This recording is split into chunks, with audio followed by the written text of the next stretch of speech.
We have a quorum present. Thank you. In that case, Ways and Means Committee budget hearing will start, and clerk, please call the roll.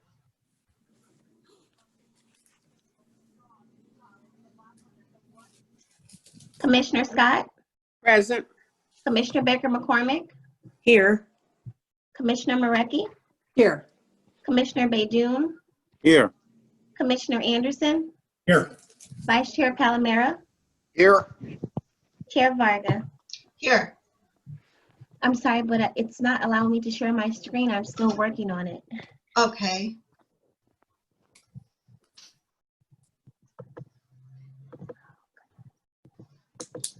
One moment.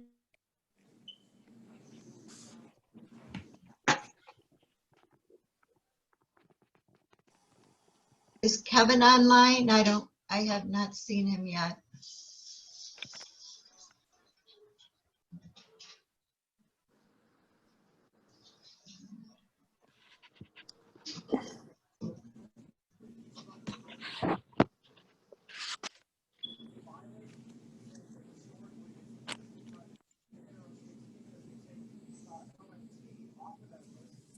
Alrighty, I see the screen.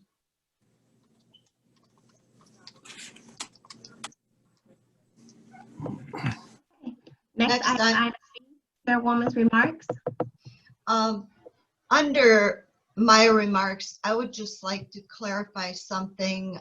Actually, it's a hot coal item because the MSU extension IGA has not been sent forward yet, and we don't want that IGA to be retroactive.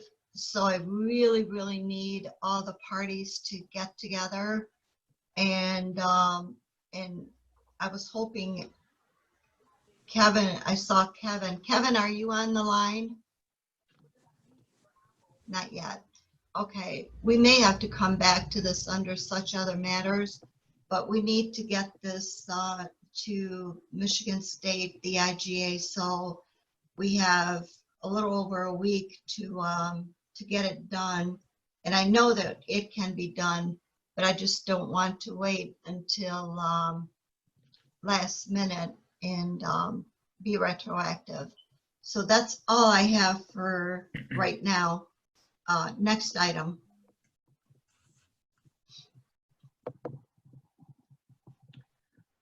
Item C, budget presentation. Item 1 is County Clerk. Okay, Mr. Abbo, do you want to say something before we start? Yeah, County Clerk? before we start, I believe that the presenters for the county clerk, I believe the clerk Garrett will be presenting, or Patricia Ways, and I saw that Dwayne Seals is on for Health and Human Services. I haven't seen Janelle Allen, but I did see Kamau is on. The sheriff has a presentation for us, Sheriff Benny Napoleon, and for the prosecutor, we are still awaiting some of the responses from the prosecutor. As soon as we get them, we will forward them on. I apologize for the delay. It's just logistics. We haven't received them yet, so we will get them to you as soon as we have them. Hopefully it's before the prosecutor presents. And I should have mentioned that your staff did forward, or our staff forwarded the budget language. So thank you for that. Yes, and we will be going over that. We'll probably have, when we present it, it'll, because of the logistical issues and the compression of the timing for the budget hearings, we'll do kind of an abbreviated discussion on that, just presenting new items. I'm asking all the members if they would look at those, and I believe we've gotten everything in there that's tested throughout the year, including during this process. But if we have those discussions. Thank you. Many of those will be the dates will have to be changed from one year to the next. Those have all been updated, and when we're asking for comparative information, In the past, we used to get 1 year. Last year, we asked for 2 years. Now we're asking for 3 years. And on a going forward basis, we're just asking, it'll be continuing just 3 years so that we can see, gives us some insight into where the numbers are going over a period of time. So we wanted to get to that point where the comparative data is 3 years, and with this set of budget instructions, we're there. Alrighty, thank you. Excuse me, Madam Chair, Janelle Allen is on. I'm just Oh. on my phone because I was having problems with my computer, so I'm trying to get on through the computer, but I am on. Okay, thank you. A lot of us had issues this morning getting onto the computer. Thank you.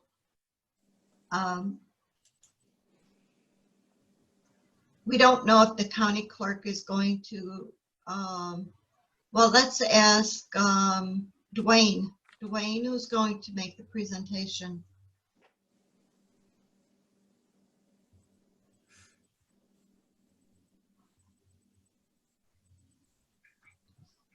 Dwayne, are you unmuted?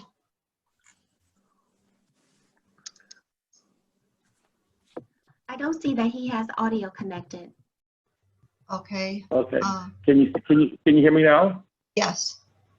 Okay. The Madam Clerk's going to give the presentation. She's here.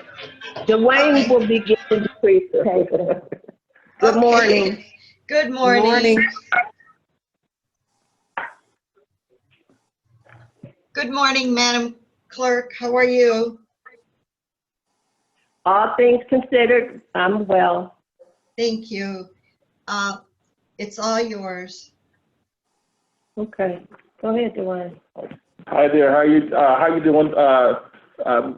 This is the Wayne County Clerk is coming before this honorable committee at this time to present our budget.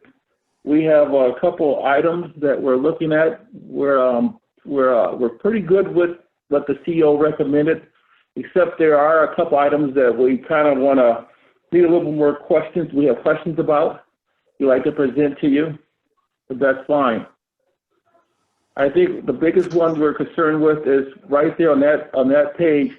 He mentions that there's 286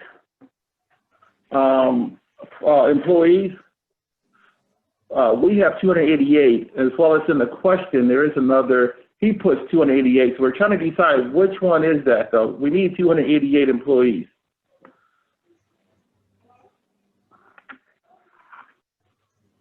Are We're you there? listening. We're listening. All right, so those are first issues for employees. The next concern that we have, let me pull up here. Okay, next concern is that we're also concerned with is that in our vital records, we're requesting 4 temporary employees for a call center. As you know, that we've had, because of this COVID, we have a very backlog in our calls. And we have requested that we will be adding 4 extra employees, temporary employees for our call center.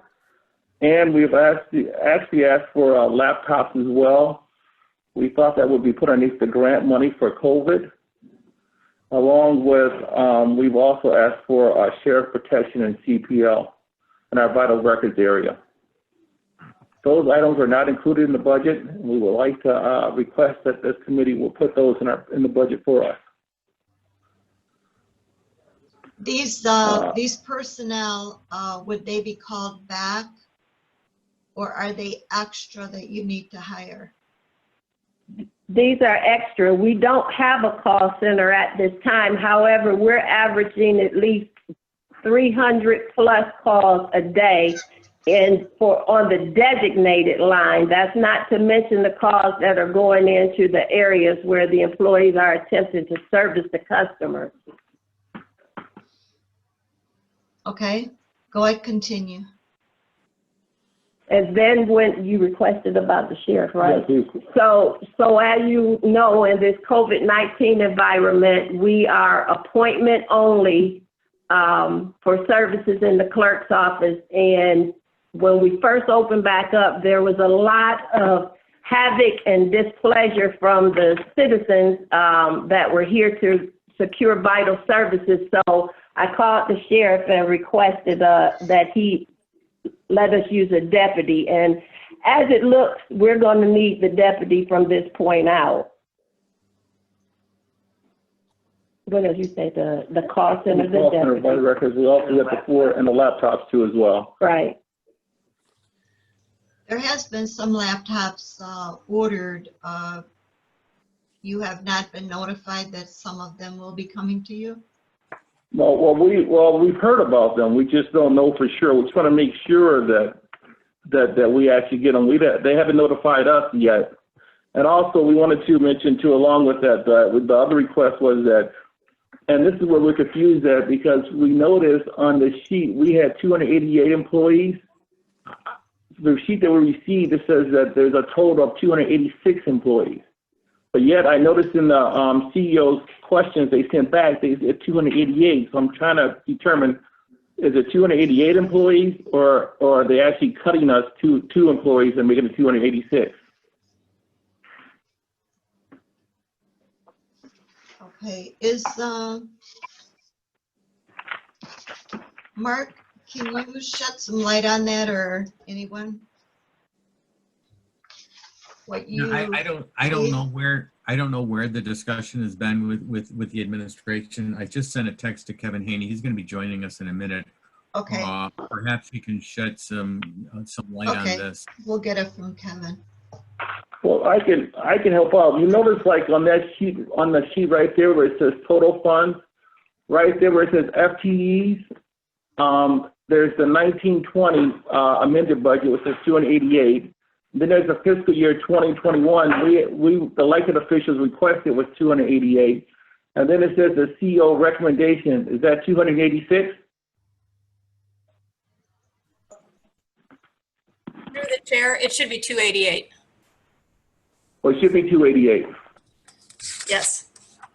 Okay, well then we're fine with the employee count then. Oh, great. So our three. So therefore, the questions, the issues that we're having now are the 4 temporary employees for the call center, the laptops, as well as the share protection for CPL. And there's one more item too that we've actually put in for this budget year, but we're not for sure. Hopefully it will get approved during this year, but if not, we'll definitely have to have it by next budget, and that is extra 4 fingerprints. We asked for, I thought it was 5. 5 extra fingerprint machines. And this is because of the backlog, the crowd that we are having in our CPL area. And this will allow us to be more mobile, and we'll be able to handle more, which will alleviate some of the calls that we're getting.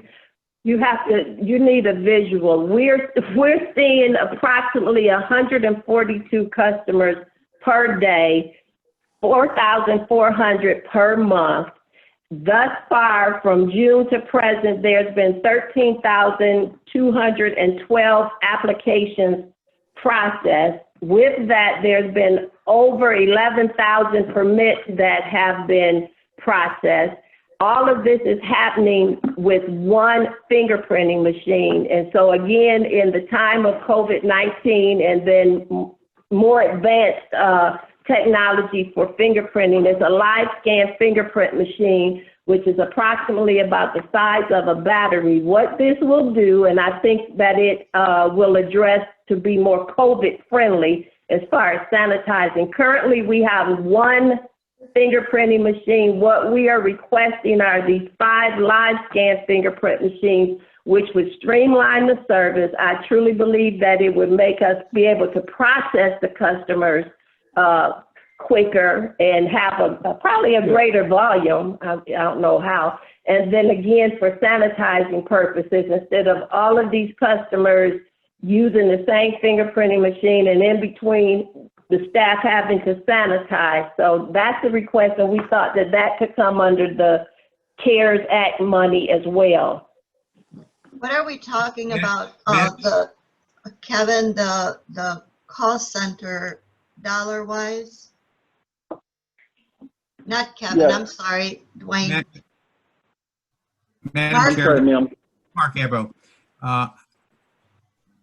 When we first started this process, and I think everybody is aware, we realized that we had gotten the budget information very late, and all of these hearings are happening on a very, very compressed basis. We are actually scheduled, right now it's September 21st. We're on track to approve the budget by September 30th.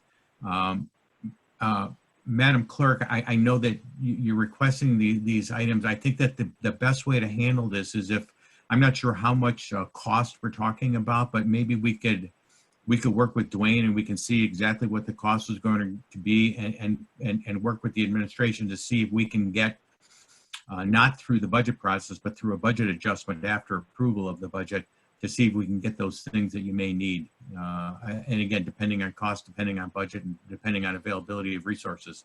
But we can use best efforts to make that happen, make sure that happens as soon as possible. Does that work for you?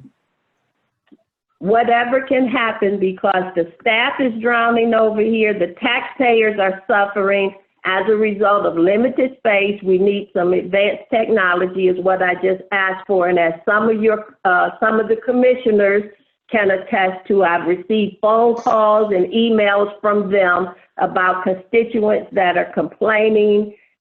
Whatever can be done, it would be greatly appreciated. And again, I'm asking, it seems as if especially the fingerprinting machine should be able to come out of the CARES Act funding. Mm-hmm.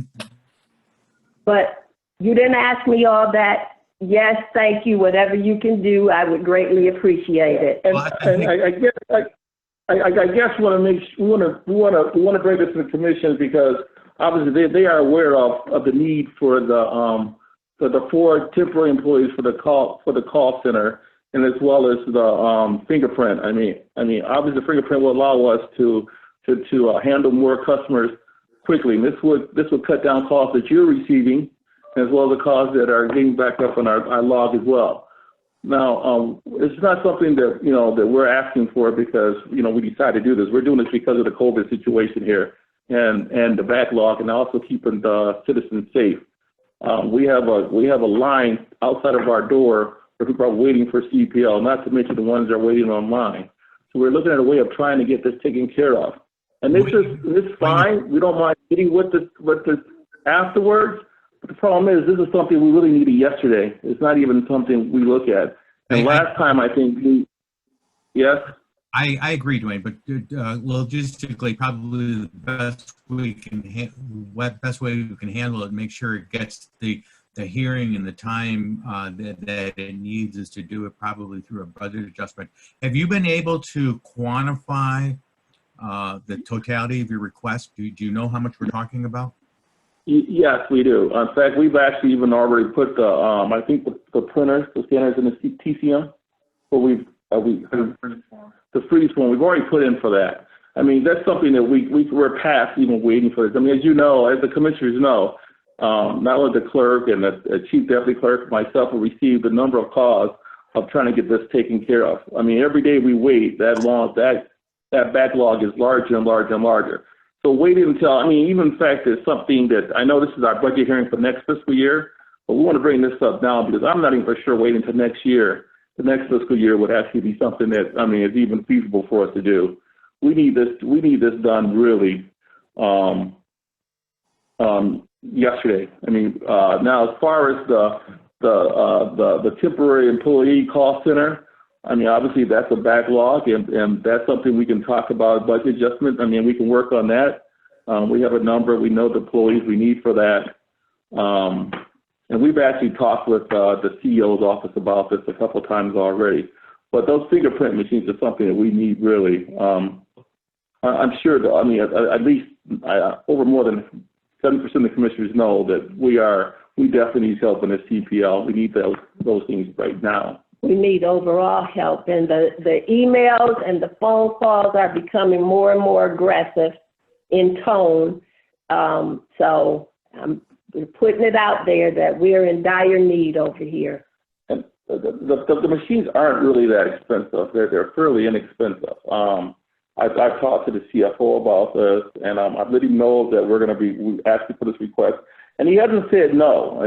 But I just need to point this out that I mean, if it gets to that point, this is something we definitely need, though. Hopefully that he will, he's going to approve it and everything will be okay. I want to make sure that the commissioners are aware of this right here. Dwayne, we need those numbers. If you could provide it to us, send it to Mark Abbo, and he'll send it to the rest of us for the fingerprint machine. I know that needs to be done ASAP. Laptops have been ordered. How many do you need? I think we requested 50 of them.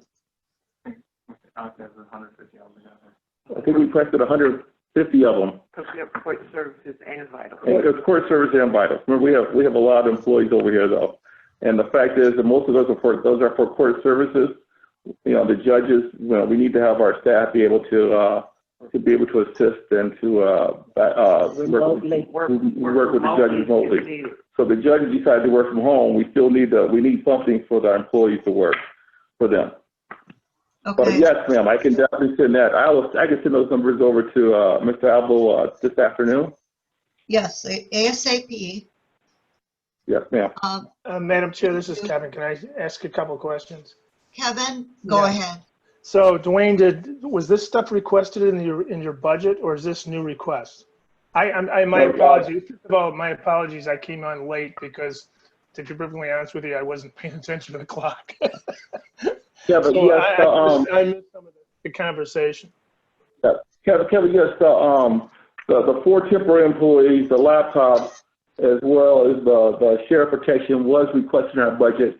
However, those have not been included in our budget number. So yes, those were requested, but they're not included in our budget. Is this the sheriff protection that you normally get, or is this additional sheriff protection? This is additional. This is something because of the line, because of the CPL and everything, and everything else we do here at KMAC is causing a huge backlog in line, and people are upset. In fact, if you come over here and just hang out for a few minutes, as I walked into this meeting right here, there was a gentleman upset about the CPL license, about how long it was taking. He was getting upset the police officer had to get involved. So we definitely need a service up here. We'll look into that. The computers should be in process because that was a budget adjustment that was approved in a couple of weeks ago, I think, by Ways and Means, and probably is going to full board. So the computers are in IT's hands right now. I don't know what the status is of them. Security we'll look at to see what we can do for you. And you said you needed some temporary help, folks, for the call center? For the call center. The problem is our numbers are getting, I think the clerk went back and gave a list of how many individuals that we're getting every single day. And we don't have the staff even answer the phone to even reply to them. So of course what they're doing, they're calling the commissioners now. And then the commissioners calling back. Did you apply through the executive review committee for these positions yet, or are you just asking the commission? No, not the four temporary. So this is new stuff that you're asking for? Yes. Okay. Yeah, if this is, Kevin, this is Huey Newsom. The ERC, along with, and Janelle was part of this effort, but the ERC has approved, I think, every single request that has been received from the clerk's office today, at least from a personnel standpoint. So I'm a little confused. I'm going through my notes. I'm a little confused in terms of the stalls with the FTEs, because I'm very sure that we've approved everything that's been requested. Ms. Wade just mentioned that you are correct that no, we had not brought this to the ERC yet. The 4 temporary, we just put it in our budget for this, but we will definitely send those to you. Please do that. Sounds now, like. As far as, thank you. Please do say it. Yeah, and we'll look at it as soon as possible. Thank you. Right, but I have to agree with Mark on this point. There's no way we can make any adjustments to the budget at this point in time.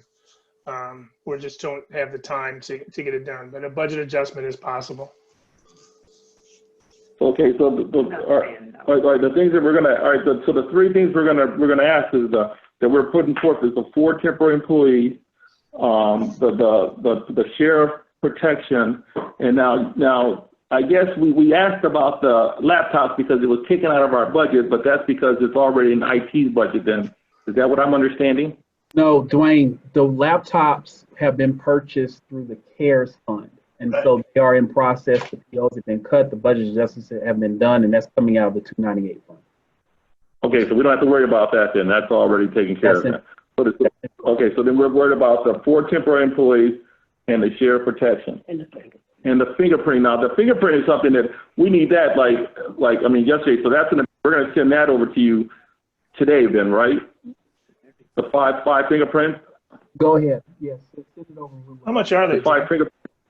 Excuse me. They're running up, I think there was about $7,000.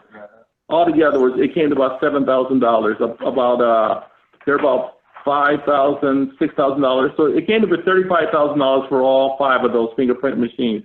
And I think with 2 printers as well. Okay. And you're thinking that might be CARES eligible? That kind of stuff is CARES eligible? Yeah, definitely. I mean, this is strictly for CARES. I mean, if you come in and take a look, you'll see them standing outside. It's strictly for CARES only. I mean, because of the COVID. When you say definitely, it doesn't mean it's what's eligible and not eligible for CARES. It's just a discussion with the lawyers. Let's put it that way. Well, the problem is, as you know, we have an issue that, I mean, when a person comes in for a CPL, every person has to be fingerprinted.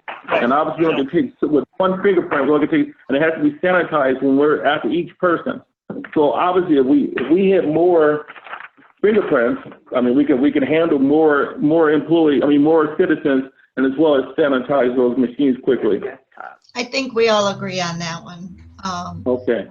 And send it over as soon as you can, and then we'll work on the budget adjustments for the rest. The laptops have been ordered. Would someone please double check on the laptops to make sure that 150 were allocated to the court and vital services to the clerk, please? And whoever is responsible for that, please just send an email that yes, it was or it was not, so that way we know what we're talking about.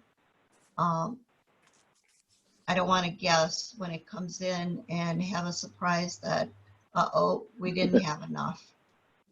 Thank you, ma'am.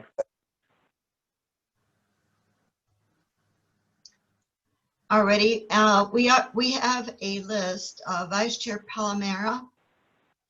Thank you, Madam Chair. I have a series of questions as it relates to the upcoming election. I can wait until the clerk's presentation is complete, or I can ask them now. Go ahead and ask now. Okay.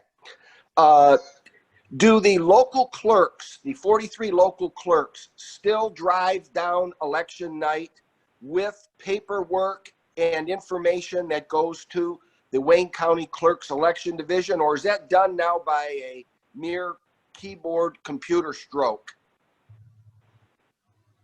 It's the combination. They transmit the results, and then they bring down their poll books, the memory card, the tapes. All of that is done after the transmittal of the results. Okay. And it seems like we say this every election, but there certainly appears to be more interest in this election than in history. From the time that your office receives that information from the local clerks, what is the turnaround time before that information is made available to the general public? Is there processing that your staff needs to do, or is it a matter of just hitting another stroke to make it publicly available? I'll just say to that, as soon as possible, and maybe come down and be here with us on election night to get a greater understanding. It's all about technology, Commissioner. So as soon as we get it, and then it has to be put on the county's website. So as soon as possible. The plan is basically like within 10 minutes, 15 minutes, but as soon as possible is a better answer. Okay, as soon as possible, but within a half hour from the time you receive it from the local clerks, then it's transmitted into something that is available for public consumption, if you will. And I ask that because in your presentation, you didn't say that you needed additional funds or additional staffing for election night. So do you believe that you're ready for this upcoming election in terms of staff and funds? I have submitted a request for a grant to get additional help for that, and we've been approved, so I will be requesting Exogen approval on it to get those additionals. But again, the understanding has to be is that for the county clerk, the true work happens post-election, which is the canvassing. On election night, if I can just give you a quick snapshot, we have our IT people here that are handling the command center for anything, any errors or whatever with the transmittals. We have our deputy elections director and the director. Then we have a team of non-election people because we don't have an election staff, so to speak. We have 5 people that work the entire election. 2 of those 5 are campaign finance specialists. So on that night, there are staff from other areas of the office that they are posted at the telephones throughout the elections division, and they are assigned specific clerks to call in to let them know that they're about to transmit or if there's any errors. So for election night, we have patched enough together over these past elections to help. It's the day after the election where all of the need is required. And as I said, I have put in for a grant to get some help. I've been approved, and we will be requesting Exogen approval.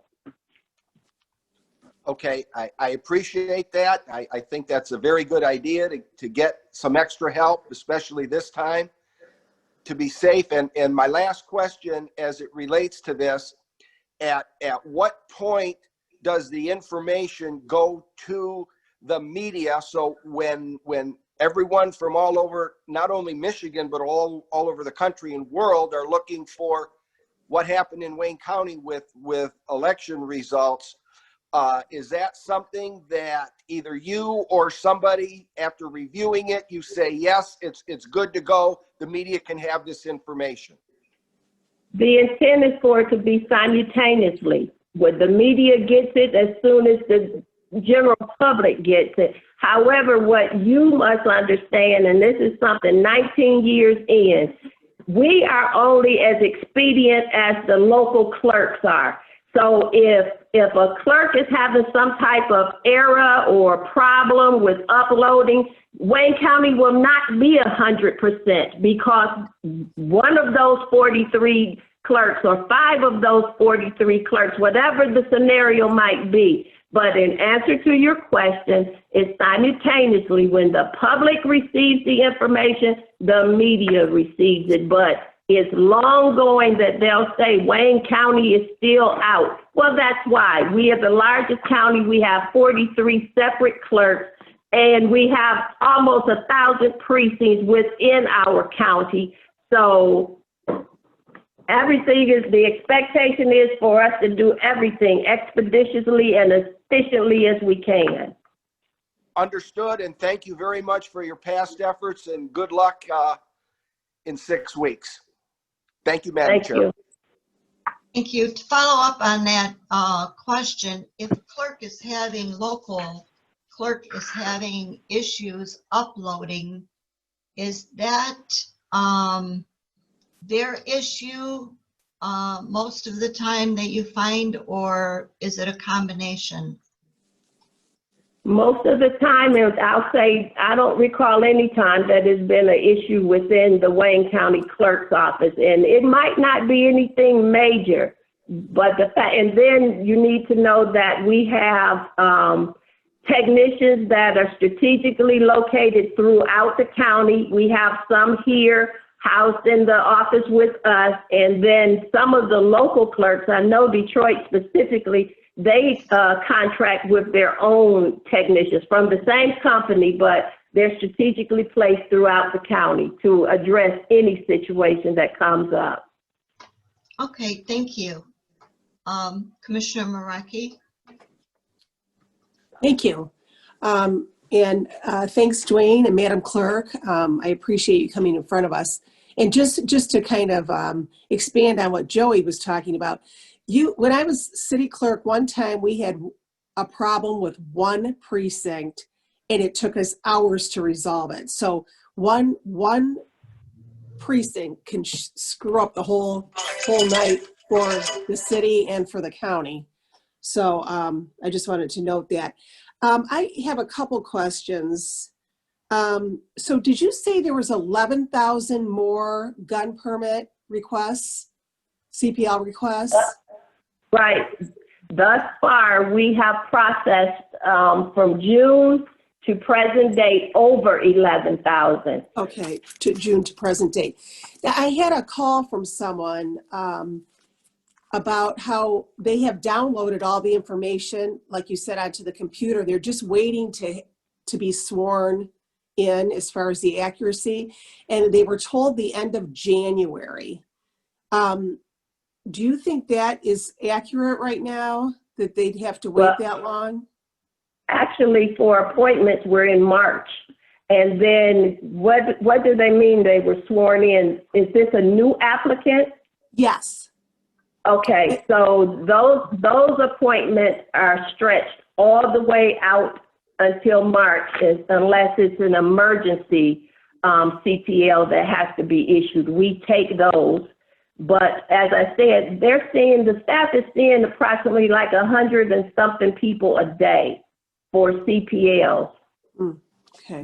But for renewals, when we send out the renewal letter, there's a PIN number on there where the person can go online and renew their CPL. But these are actually, this 11,000, these are people that are coming in here. Okay, and those are new CPLs. Right. Okay, I will tell him that. So these temporary employees that you want, these are just going to be at a call center fielding calls. Correct. Okay. All right. I noticed on your responses back to us that there was a increase in funds for outside counsel, and I'm just wondering what, and I believe it was under the election area. I'm just wondering what that was. Okay. Well, something that I have been conveying pretty much for the 19 years that I've been here.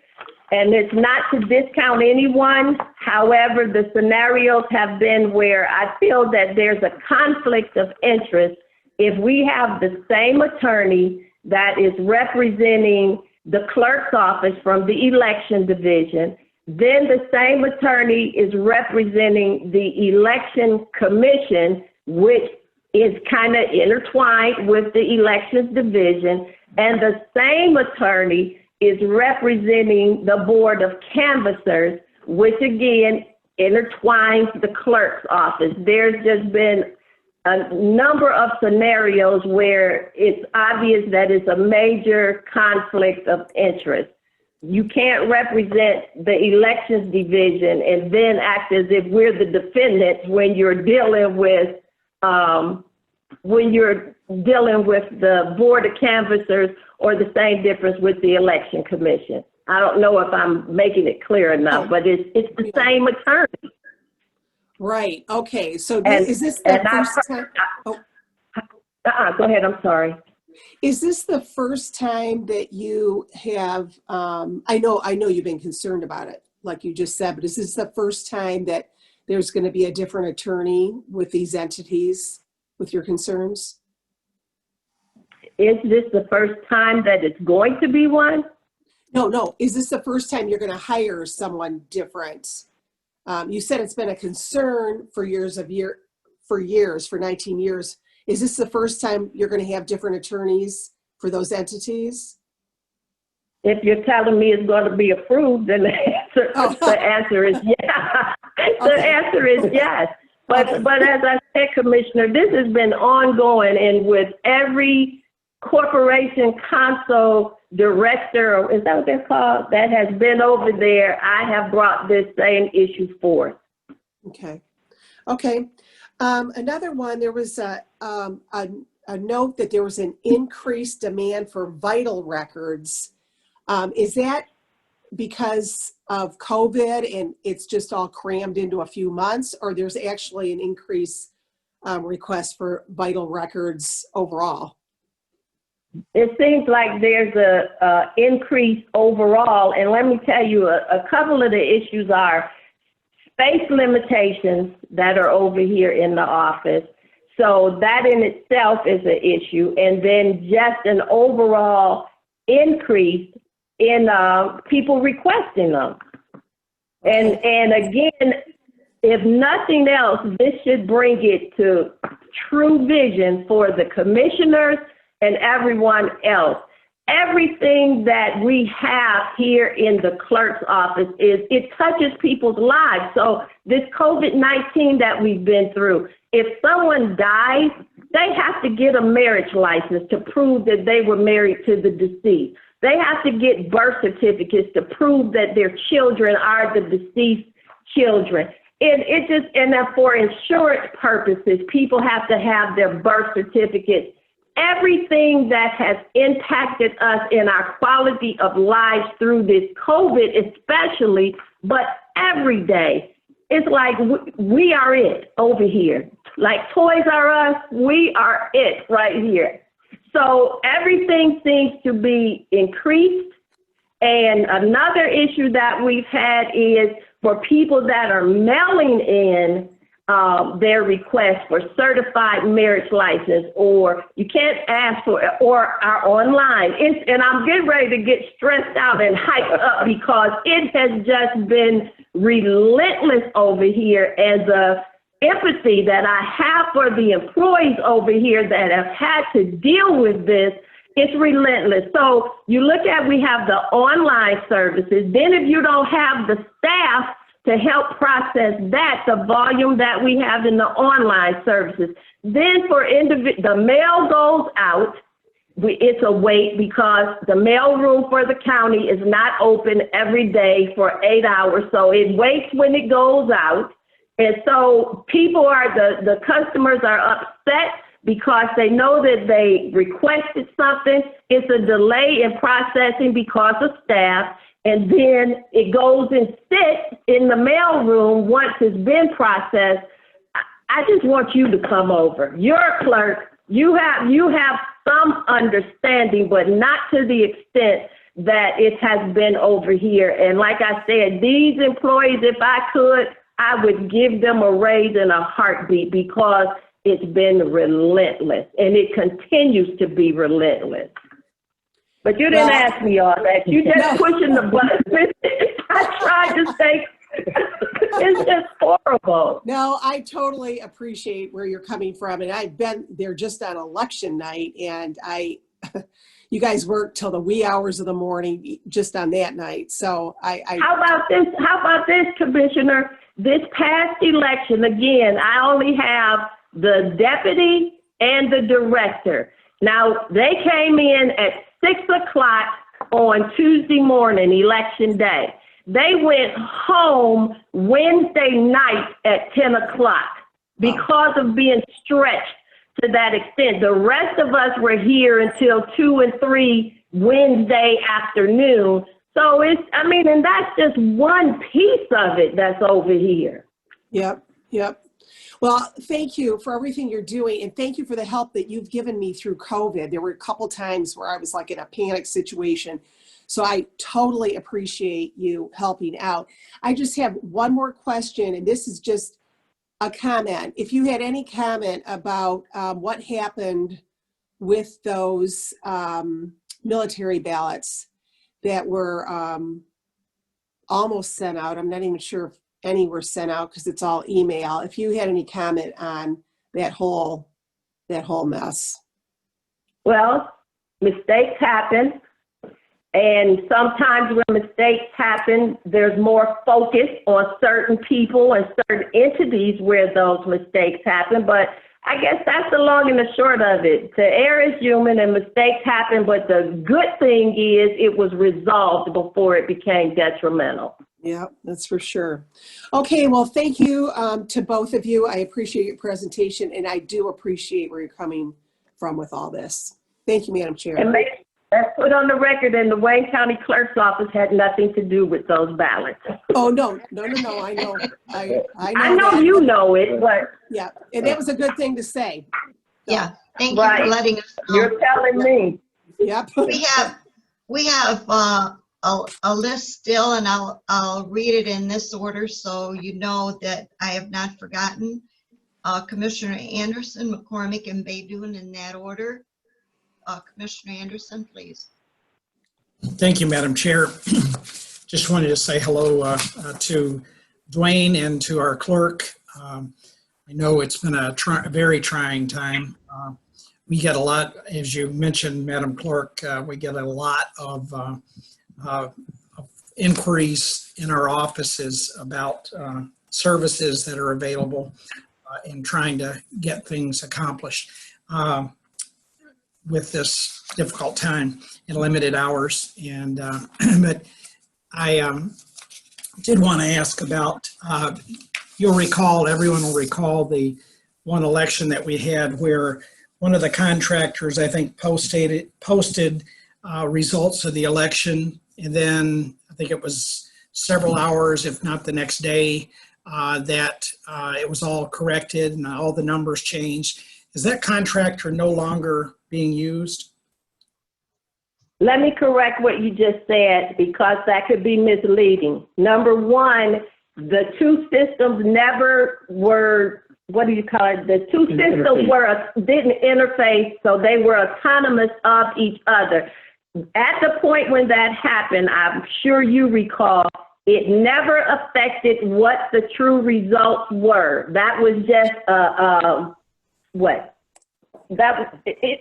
So we didn't use that vendor with the very next election. So in answer to your question, we didn't use them then, and we won't be using them now. They haven't been used with any election that preceded that followed that. Okay, thank you. That's, yeah, I know it was a matter of the posting the numbers, and it didn't affect the election, but it caused a lot of consternation with people to see the two reports. But I appreciate that they're not being used. The other thing I wanted to ask is, could you tell me what is the company that was used to send the certified mail out on the ballot verification of candidates' spelling of their names? I mean, I just wonder, I get to the point, what is the reason that we use a company, I believe it's based out of Pontiac, to mail those out? And then the dates that were on it, I didn't mine is post dated September 11th, and it said they had to be, if they're not otherwise notified, if your office is not otherwise notified by Tuesday, September 8th, we'll assume the ballot's correct and printing of said ballot will proceed. So it was 3 days, the letter was dated that the deadline was 3 days earlier than when it was even mailed out. So I don't know if that's been brought to your attention that that's happened. I mean, wasn't an issue for me, hopefully not for anybody else, but the timing of that going out, I wanted to make sure you knew about it. Of course, I'm aware of it, and that's a long-standing turnaround. And equally, I'm sure you're aware of how the Postal Service is going. So at this point, there have been no candidates that have called that have had an issue, and the only one that did, it was a matter of an initial being. It's all fine, Commissioner. But I guess it looks like the date that it was stamped at the post office have been being received by the contractor was September 11th. So it got there 3 days later than the deadline. Okay. The post office. It got there. Okay. It wasn't the post office, apparently. Right. So. Yeah, I think that would be something, and you're aware of what's going on with the Postal Service, as all of us are. So I guess I'm not understanding your question. Well, the date that is stamped by the post office is September 11th, which means that's when they received it. They received it from the sender. But the letter inside says the deadline is September 8th. So someone failed to get it there in a timely basis, even to the post office. So it's not, by what is apparent by the stamping, it's not the post office's problem. It's somebody that we contracted with to get those to the post office. And that could be the same difference at the point that we get something here in the office from outside. Well, we can't say when it landed over in the county mailroom, but when it got here, that's the date we're going to stamp it. I guess what I'm saying to you, it seems as if you're trying to raise the issue, that it was sent out late. What are you trying to say?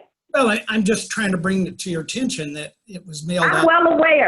I'm well aware. And there has not been an issue with it, but I thank you for raising it.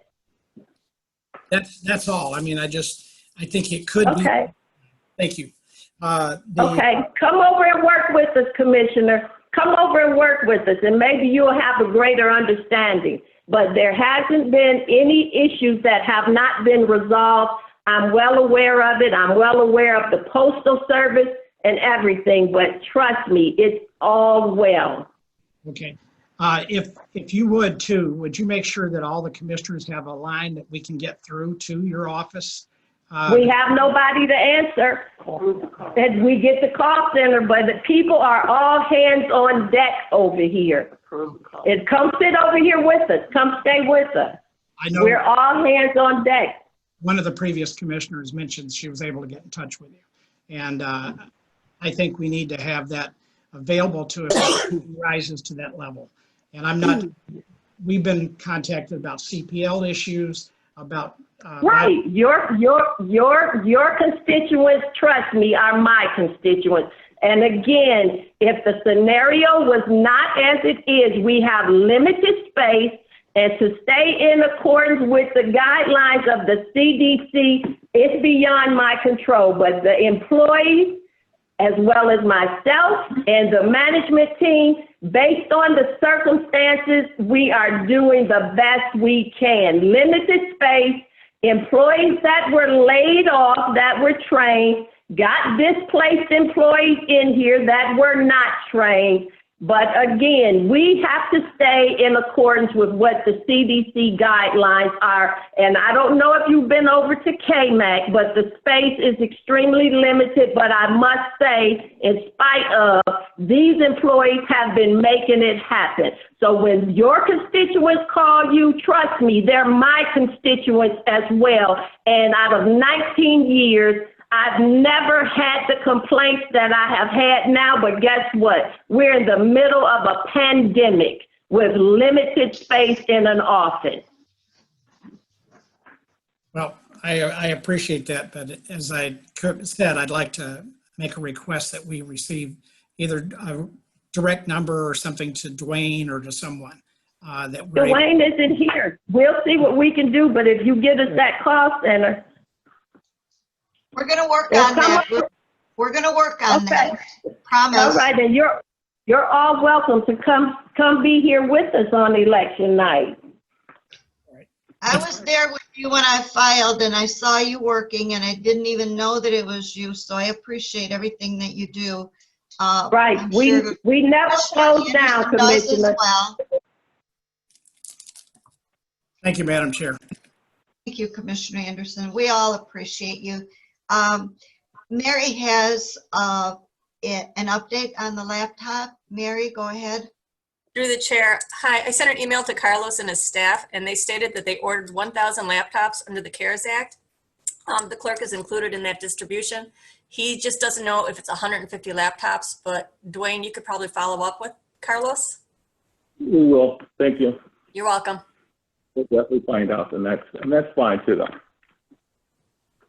My next question then would be, Mary and Dwayne, you think that, or Mark, Kevin, would, if they didn't get the 150, would there still be a possibility to order extras under the CARE Act?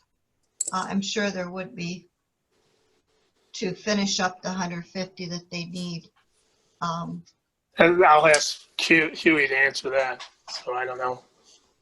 I'm Okay. sure that that's something that we can look at as soon as we get clarity on how many of the 1,000 is going to be allocated to the clerk. We can follow up on that, and that's the reason for dealing with it as a budget adjustment. We'll make sure that all the needs of the clerk are addressed appropriately.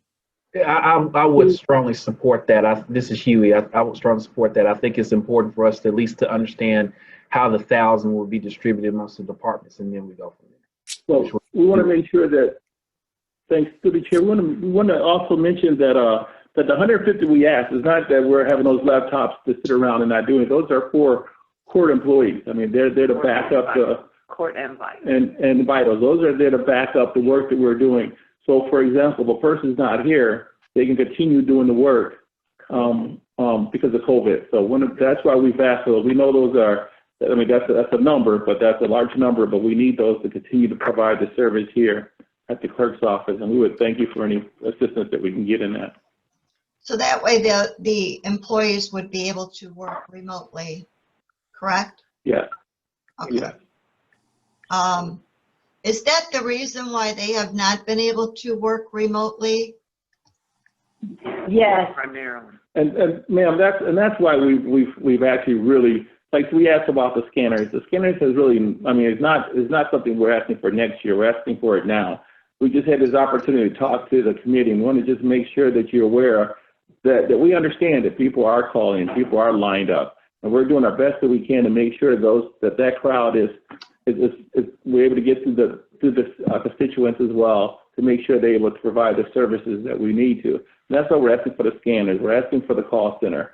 We're asking for those individuals that we believe will really help and will alleviate some of the calls and some of the calls that you're receiving as well. Clerk Garrett, just know that everyone I hear here today at the meeting understands your plea and are willing to work with you to get all the things that you have asked for one way or another. So I'm happy about that.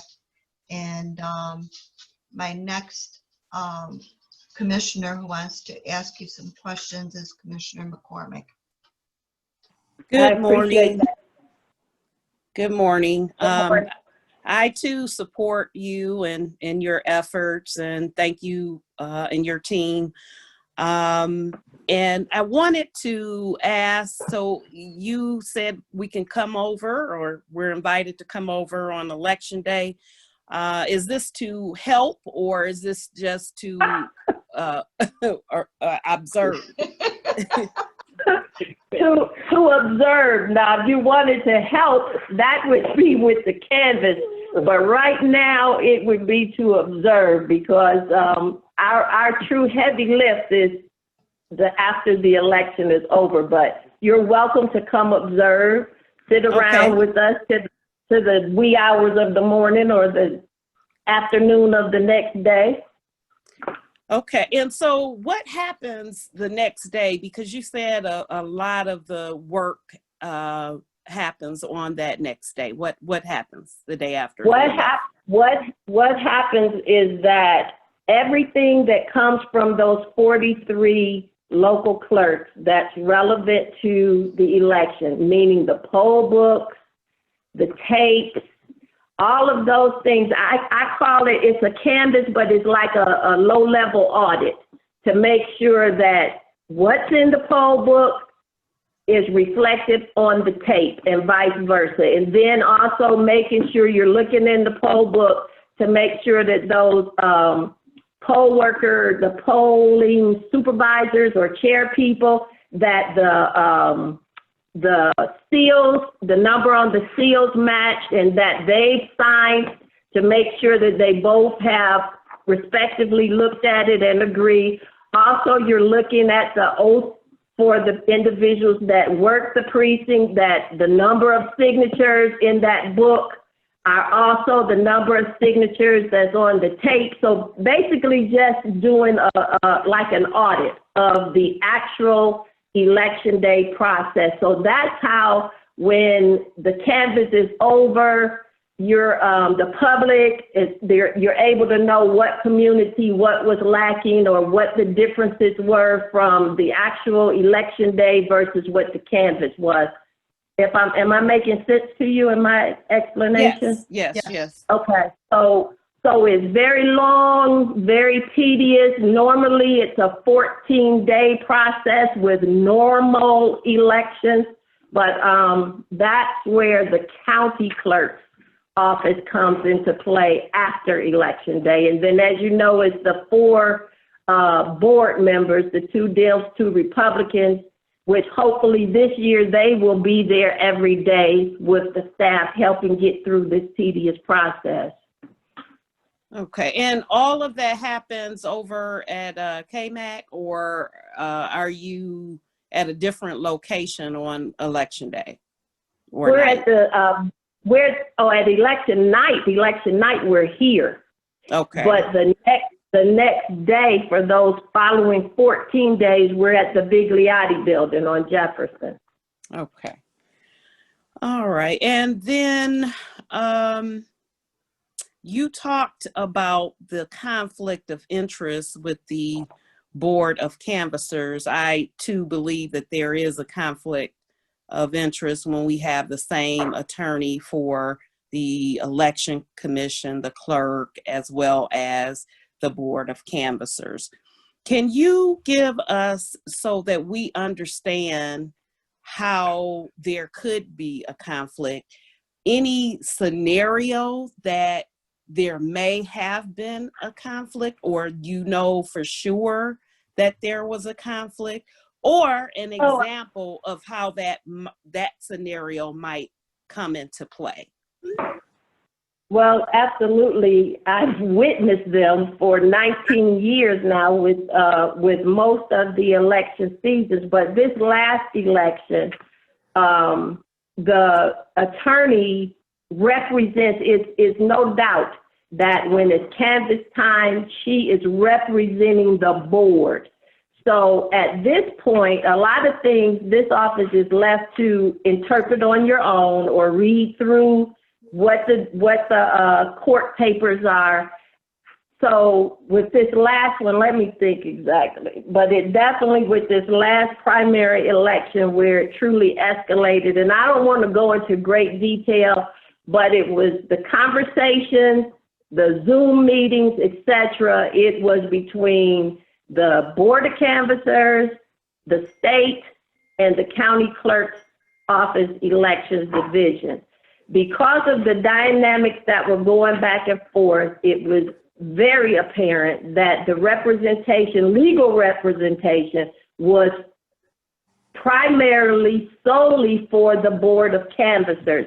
As the clerk, I felt like I was left hanging out there with no legal advice, no legal representation. And as I said, my elections director was like he was on a stand being deposed from the county's attorney. Well, she's doing her job, I get that. But you can't represent all of us, and then when another entity such as the Board of Canvassers or if it's the Election Commission, the clerk is left hanging out there. Now, I could give you more specific and clear details at another time if you'd like them off of this Zoom, but it's letters over there where I have requested with the last, what was her name, Zina Hassan.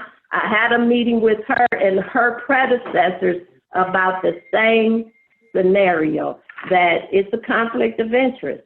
And guess who's left unrepresented is the county clerk. Right. So does the Board of Canvassers, if we wanted to have a separate attorney for them, do they have a budget? It's all compiled into the elections budget. They don't have a budget per se. It's all the elections budget. Exactly. We requested, Commissioner McCormick, through the chair, we actually requested more for elections workers to cover this, election attorney for this outside counsel. It's in the budget. However, the CEO is taking it out of the budget, so. Okay, so it is in the budget, but Madam, we actually requested it, but the CEO took it out of the budget. It's not in the budget at this time.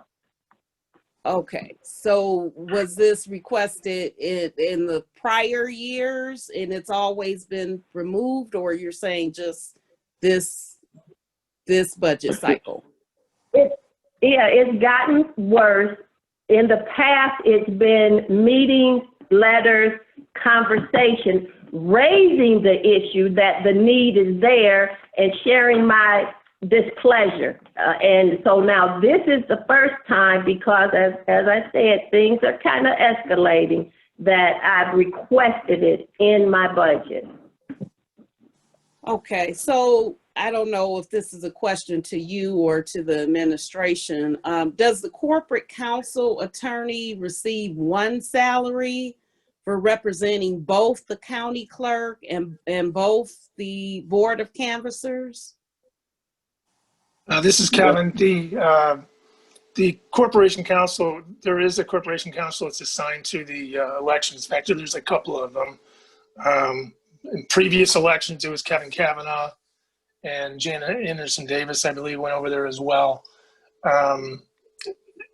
As the clerk has stated, she has brought this up to the current corporation counsel. She's brought it up to the previous corporation counsel, and I think she's brought it up to the previous corporation counsel on top of that.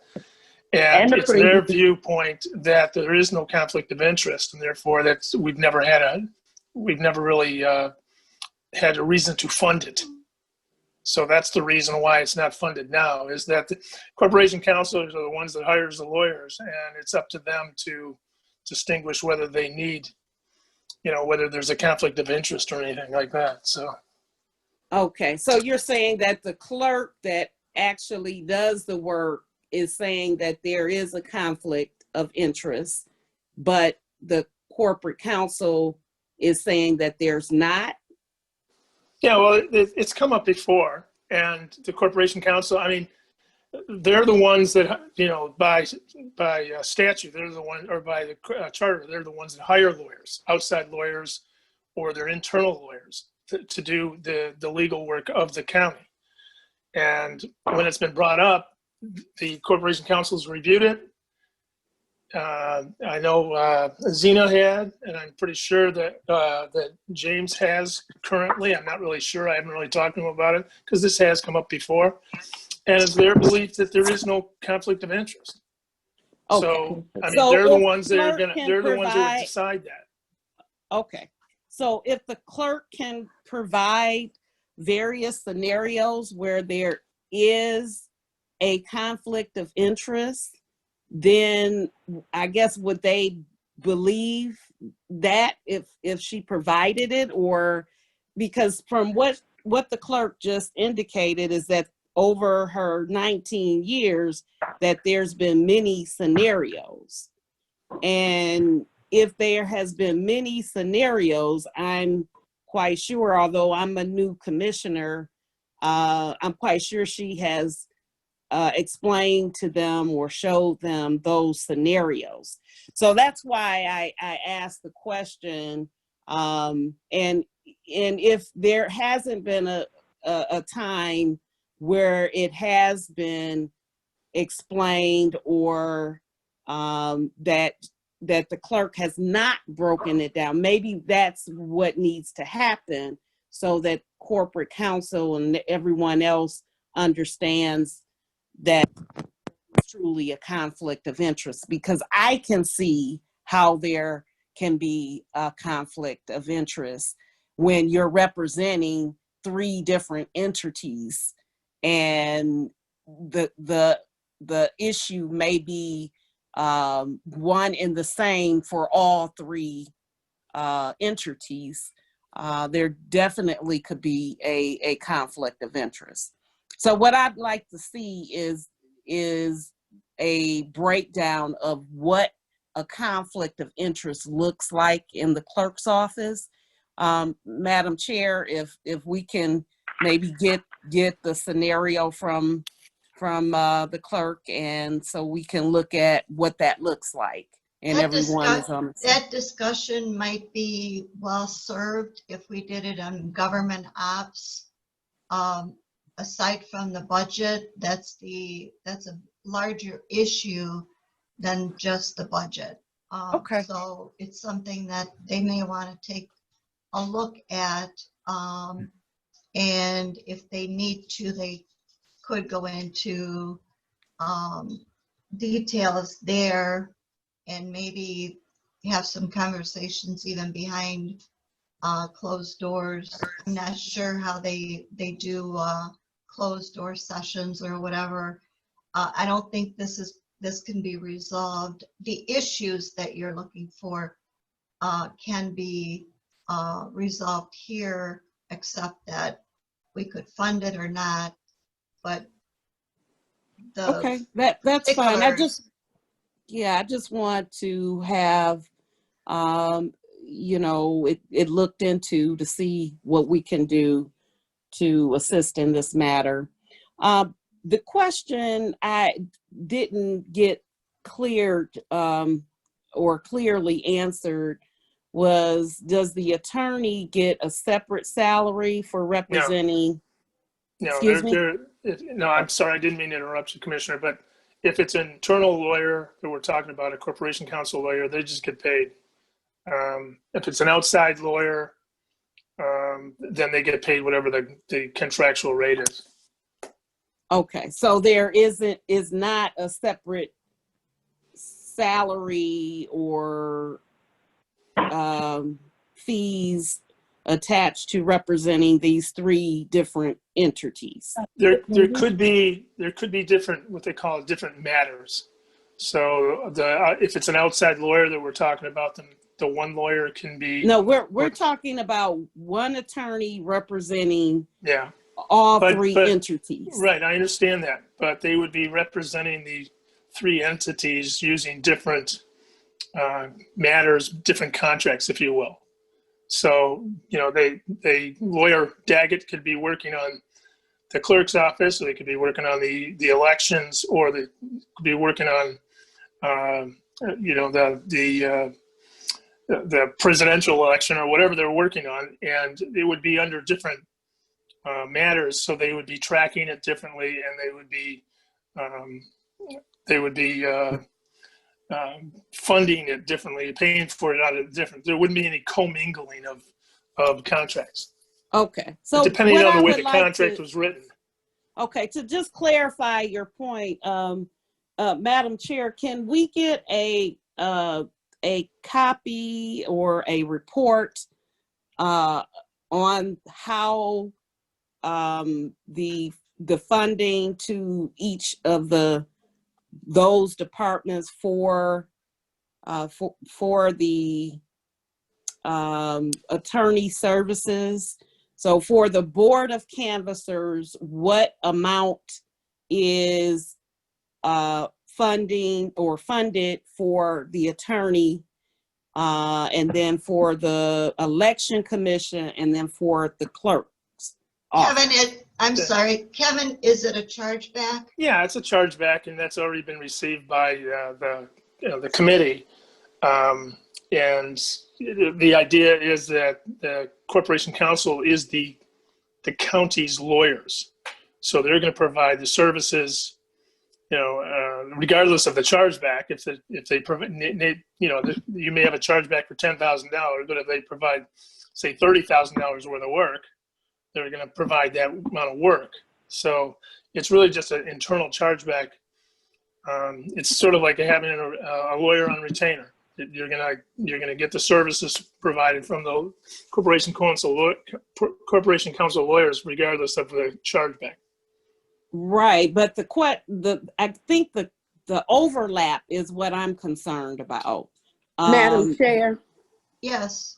I'm sorry to interrupt, but I am the chair of Government Ops, and we're not going to get this resolved here today.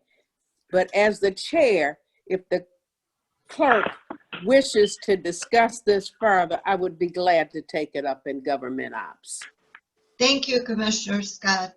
Thank you. Thank you for that. Thank you. That would be wise. Okay. And so the last question I have is, Has the Board of Canvassers ever had a independent counsel? No. Okay. But it does, we said it does have the funds to do so, but they were removed. Is that correct? It's a one lump sum budget for elections, and I'm sorry. Okay. Yeah, exactly. So what we're requesting is extra funds we put in our budget so that we can have the money to actually get an outside counsel. So the money is set in one budget, which will cover the outside counsel. But I guess we're asking that it be approved because I think, from what I understand, is that when the clerk mentioned to the other directors of Corporation Counsel, it was never a problem that they felt there was a conflict of interest. It was always a problem of funding.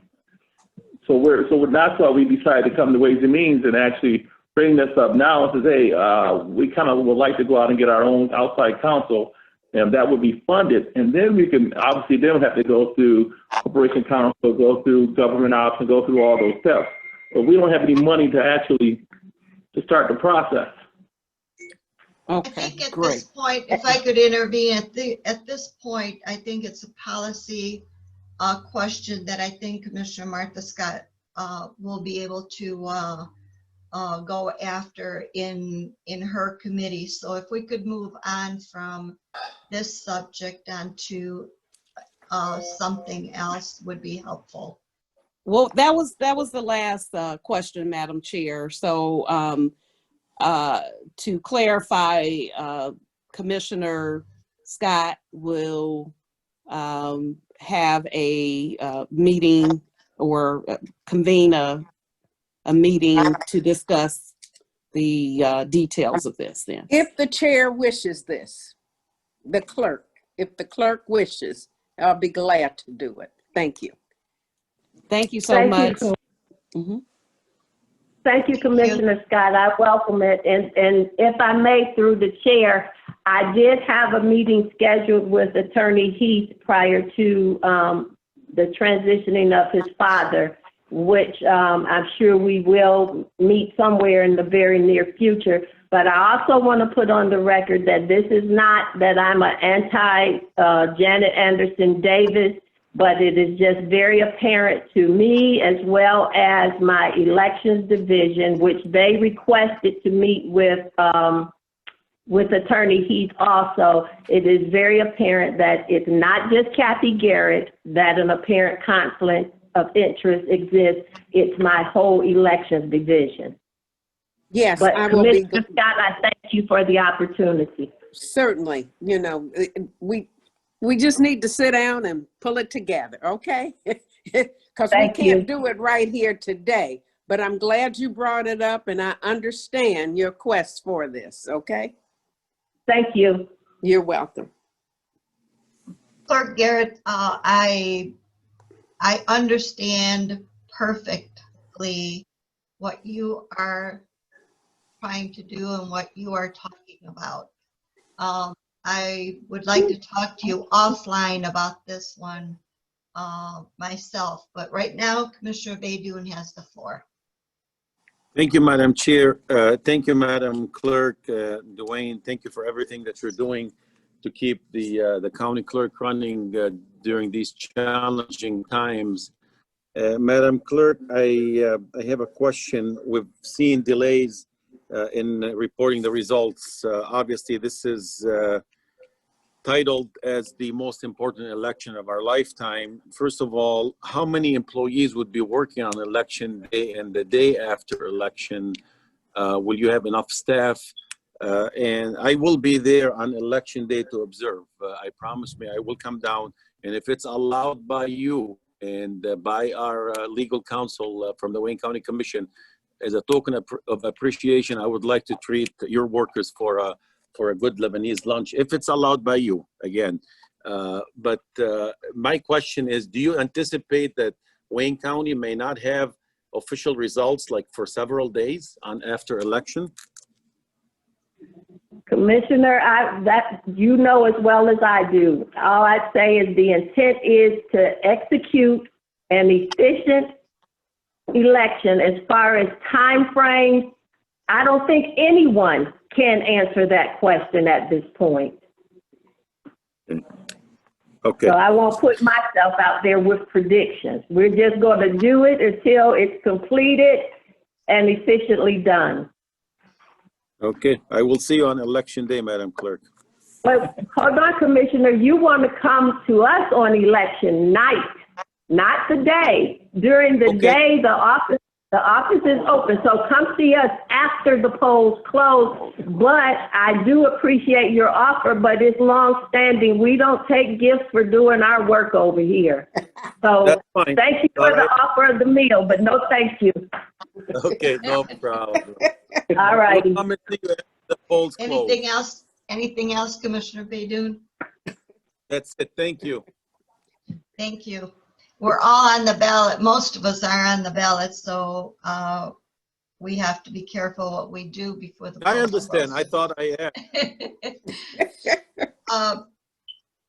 We're trying to be really helpful, Madam Clerk.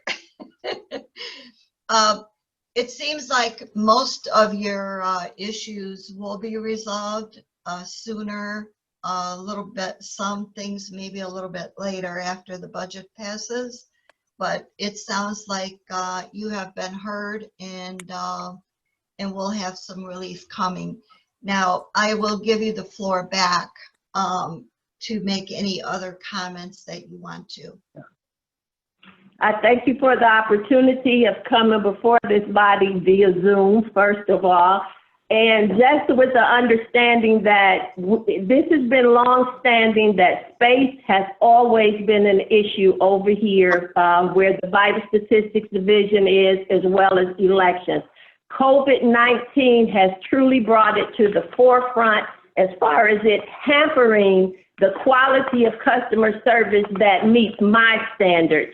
But again, I applaud, and I am so very thankful for the employees that we have over here, because some of those understanding during the shutdown, they had their concerns just as everyone else did, but we had a stellar, committed staff that was here to address the emergency issues.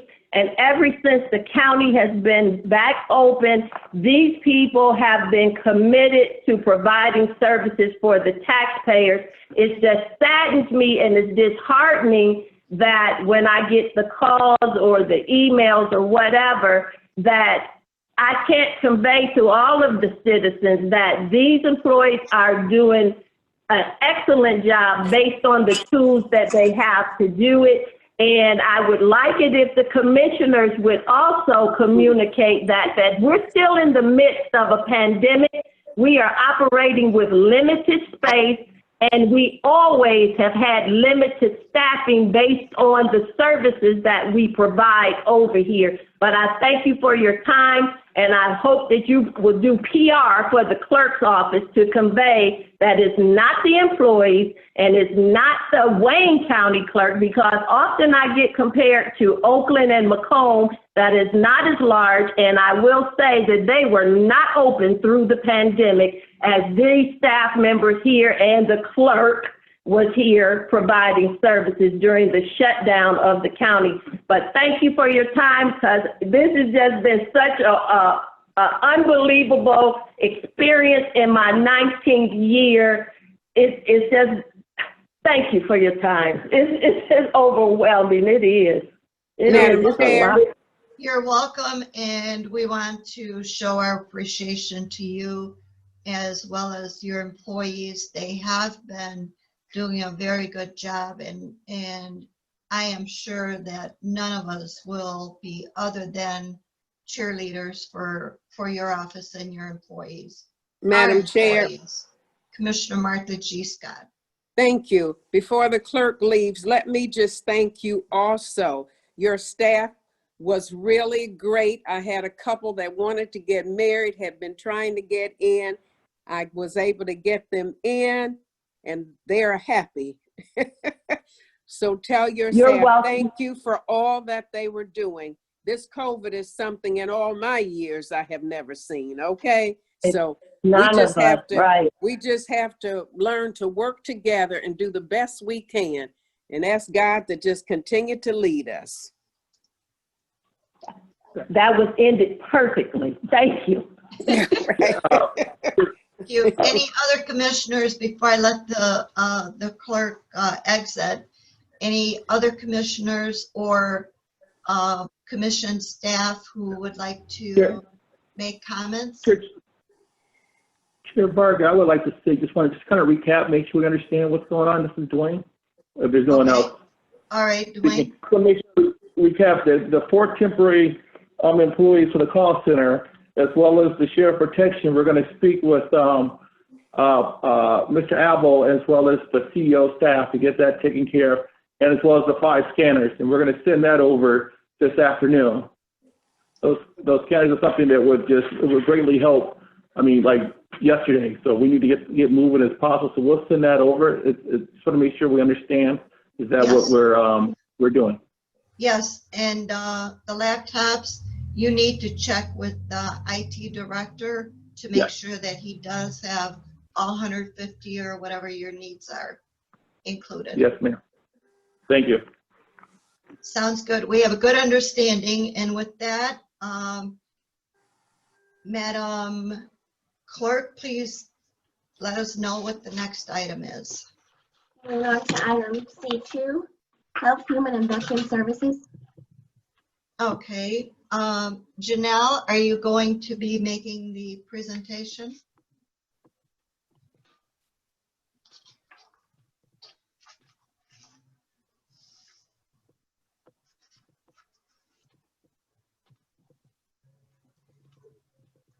Thank you. Who is going to make the presentation for Health, Human Services, and Veterans? Through the chair, this is Kamal Keperu, Finance Director of the department. Okay.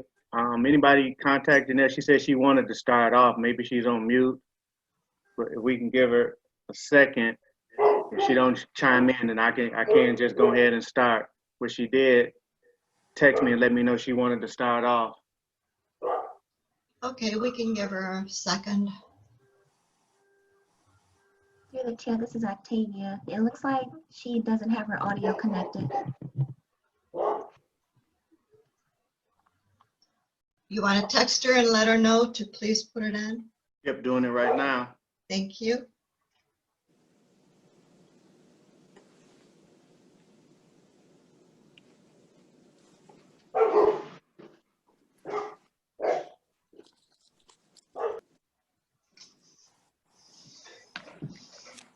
I'm just doing some housekeeping.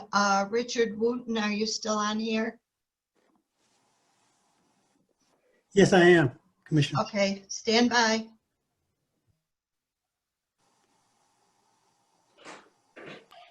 She said she's on, but her phone need to be unmuted.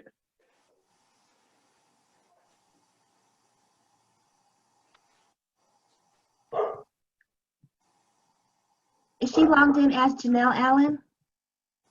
May you ask her, Kamal? I didn't hear you.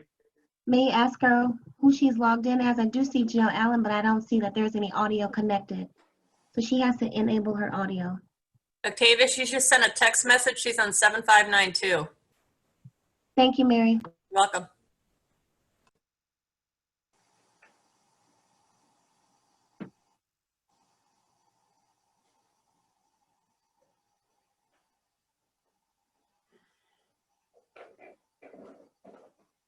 Somebody talk. This is Janelle. Can you hear me?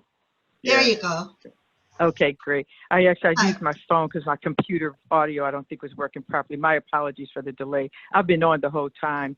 As I was saying, that I would like to start with the broad overview of how the pandemic has impacted the department, our operations.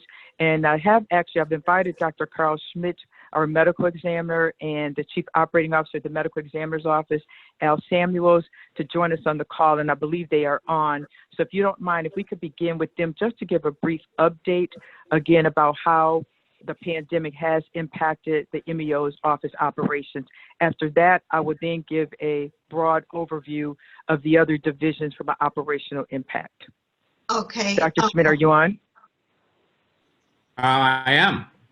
Great. Before we start, I just want to make sure that I wanted to put something to bed and maybe someone could start working on it while we're in our meetings, but MSU Extension needs new IGA, Janelle, and I have Richard Wooten on as well. And I was wondering, who does he need to contact, or what does he need to do, and he's hearing us, in order for that to happen? He said that if he had the numbers, he could probably assist in replacing the numbers in the IGA that he had received earlier. Could you give us some direction real quick before we start anything else? Sure. Actually, Richard can contact me directly because I have been working with him. Carol and I were working with him. But Richard, if you're on, please just contact me directly and we can work out finalizing the actual IGA. Sure, no problem. Okay. I just don't want to have this item to be retroactive in our budget, as we're working really hard to not to have that happen. So with their budget starting on the 1st and ours too, we kind of have to do it simultaneously to make sure that it's all approved. The IGA is approved by the time we get the budget approved.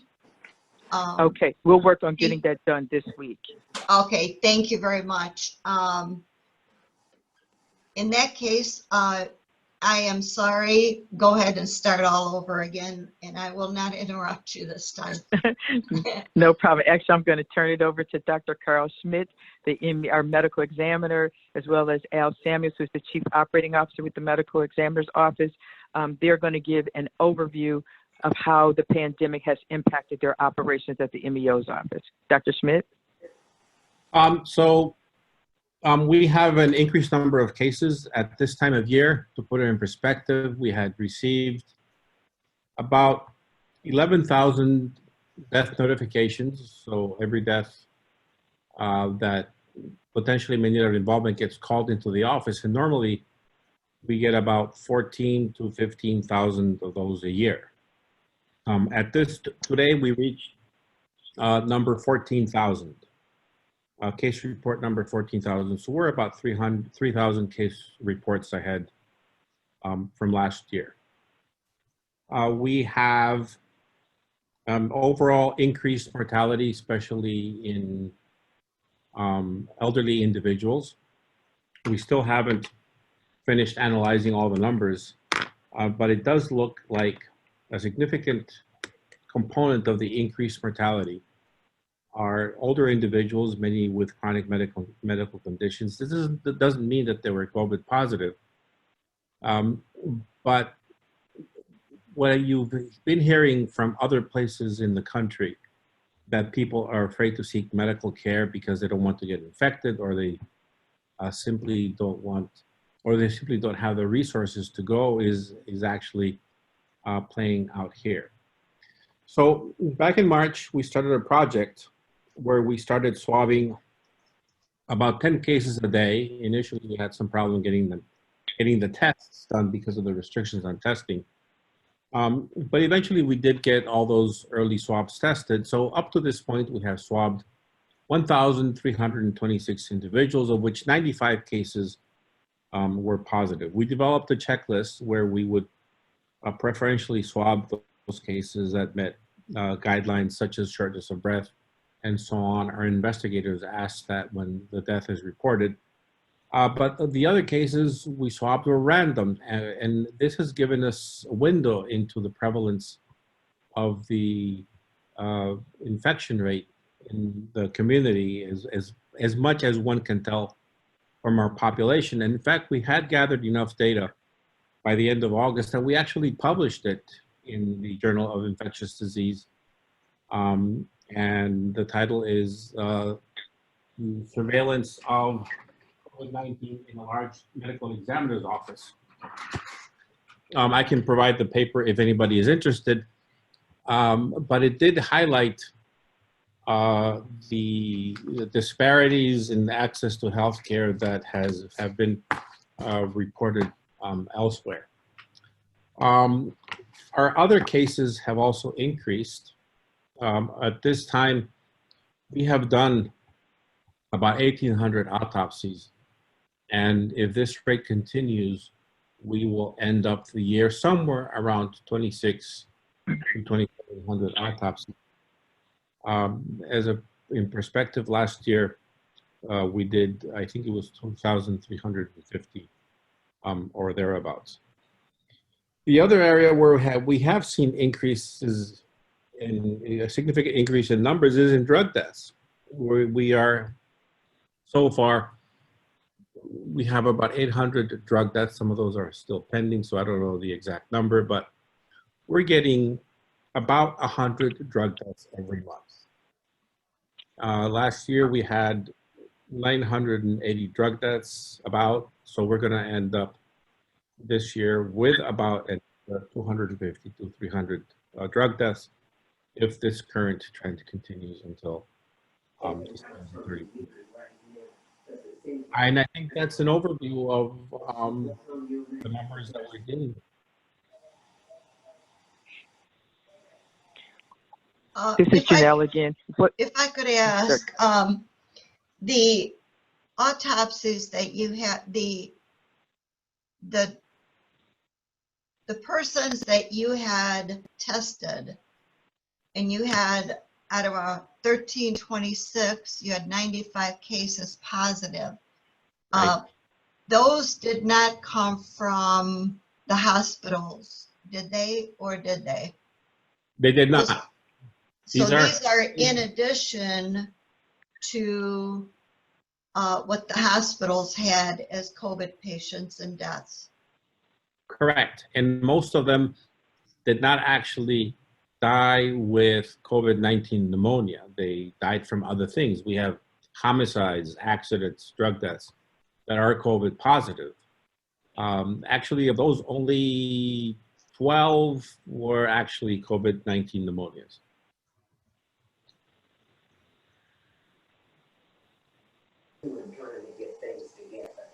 What if those were COVID pneumonias, what was the rest? The rest were cases that turned up positive. We swabbed up to 10 cases a day of all kinds, homicides, accidents, and so on and so forth. So we have gunshot wounds that are COVID positive. We have fentanyl intoxications that are COVID positive. But we know that they didn't have COVID-19 disease.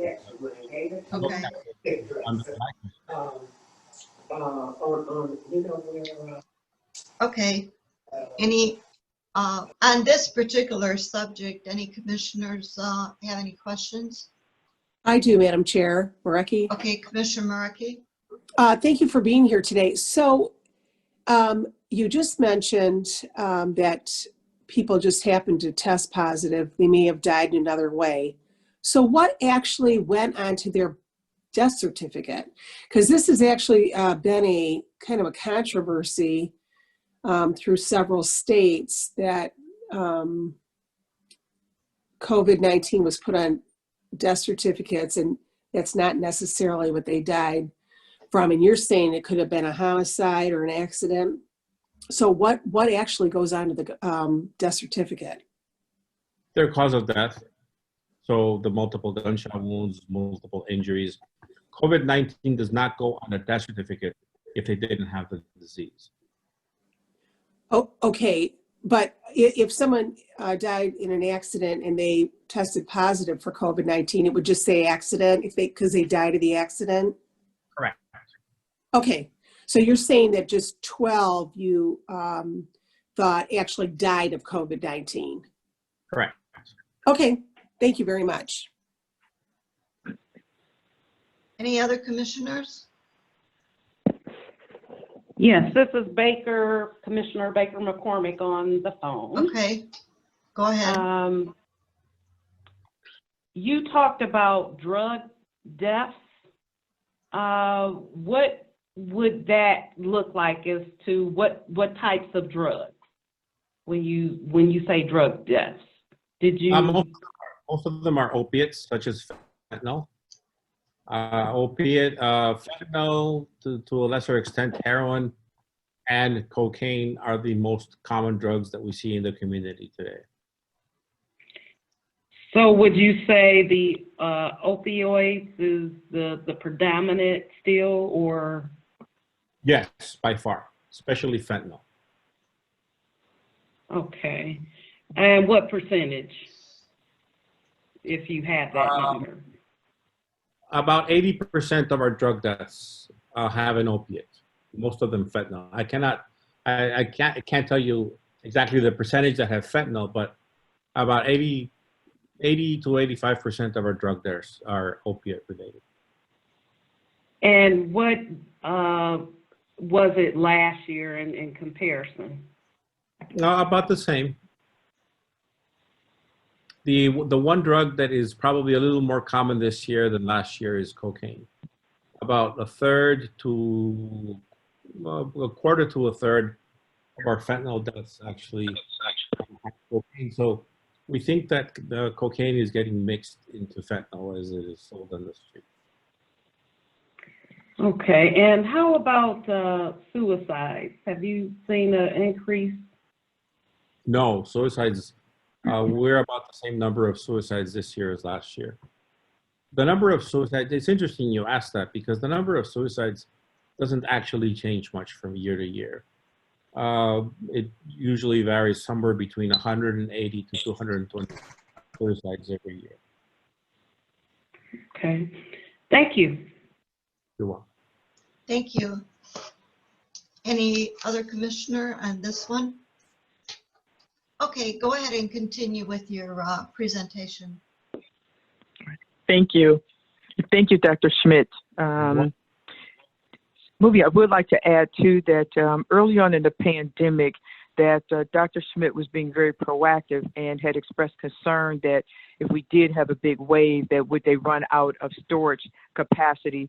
So we were able to secure 3 refrigerated trucks. Actually, we were able to secure 4, and we ended up loaning one over to Henry Ford Hospital in Dearborn, but they have 3 refrigerated trucks on their property that they'll be able to use as needed for as long as they need them. And this was at a time when it was very difficult to secure those types of trucks and trailers, and we were able to do so.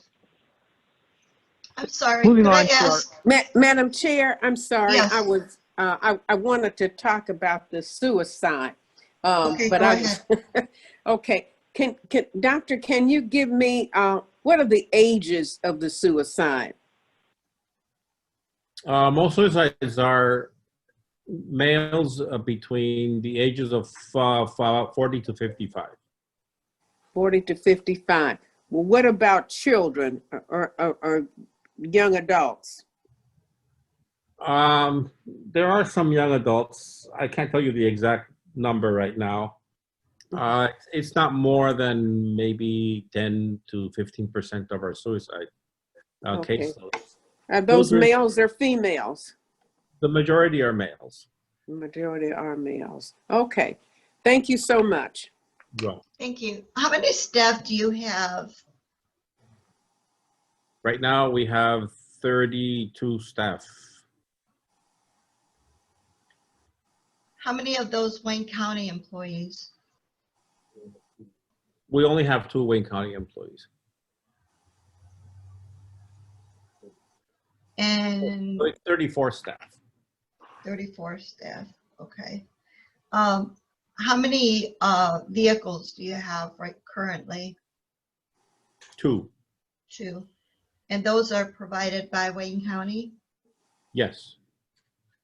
Okay. So not much has changed on that. No. Okay. Anyone else who would like to ask questions from the doctor? Okay, Janelle, go ahead. Thank you. Thank you. Thank you. Thank you, Dr. Schmidt. I think he's going to get off the call now. I think he's good. Okay. Thank you. Moving on to our other divisions. As I started, you all probably know that public health has been one of the divisions and our employees on the front line of responding to the pandemic on the county's behalf. So I want to give an overview of all of their activities from a broad view. First, as you probably know, that the county where a person lives who's a positive case, that is the health department that leads the case investigation. So our public health division, they lead all of the case investigation and contact tracing for our Wayne County residents. Now, I said all, but they do predominantly, the vast majority, we do receive some support from the state with regard to contact tracing, but for the most part, it is our staff. So you can imagine that at the beginning of the pandemic, our communicable disease staff, I believe, is about 5 to 7.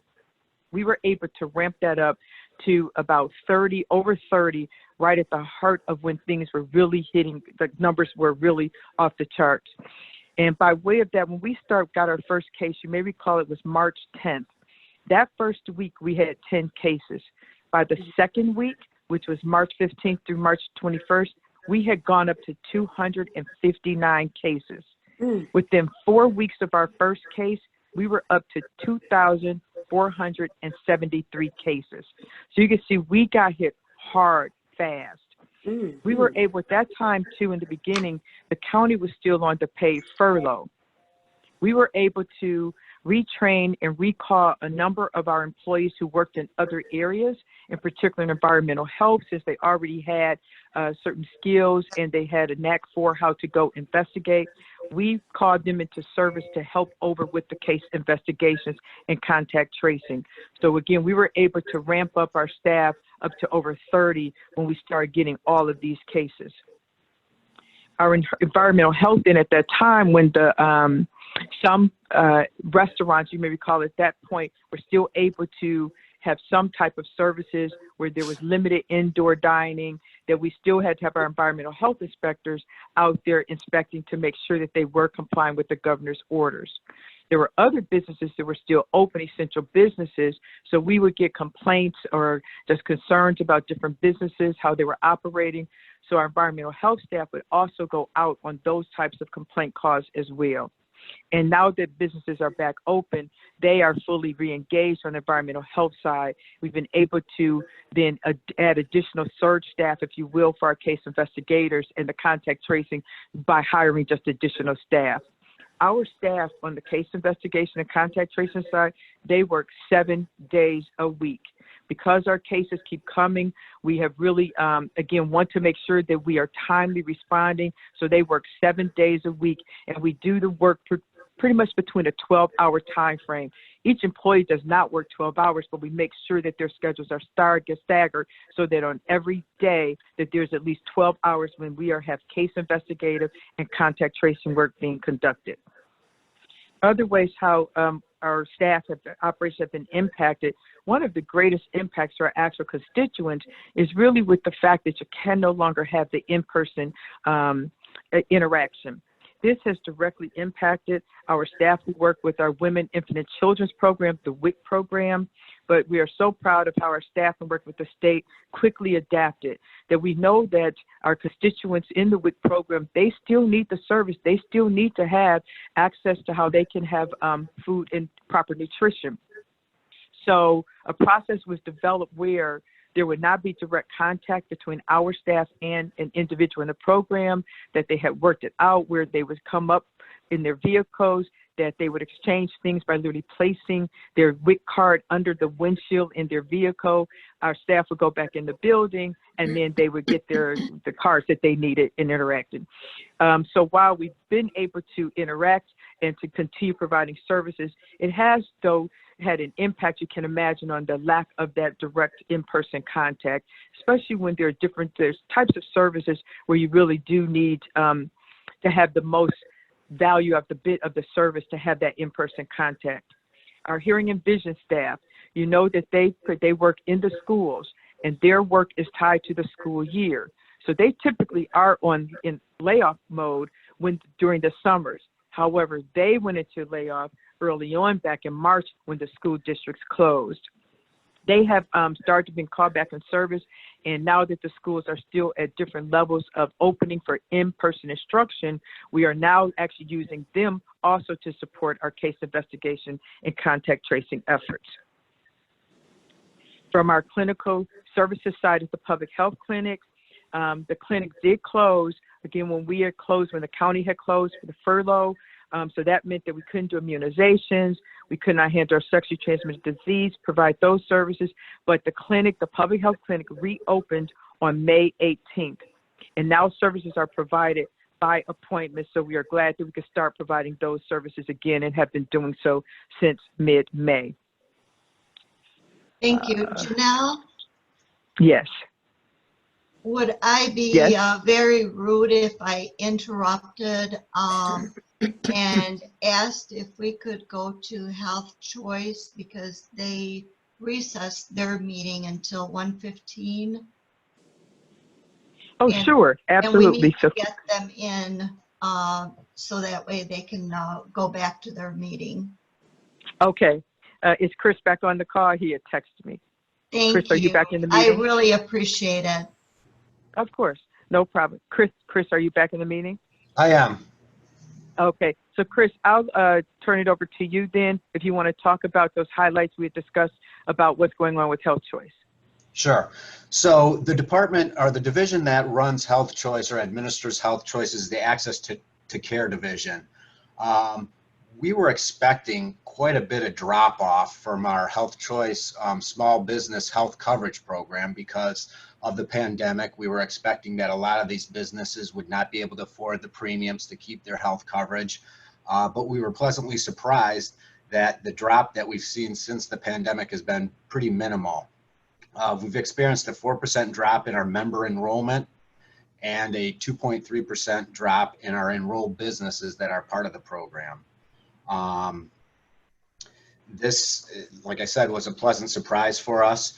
We have offered the businesses that are on our programs different assistance. We've shared all of the assistance programs that the county's offered along with the state programs. We've shared that with them on a monthly basis where they can receive money to help them.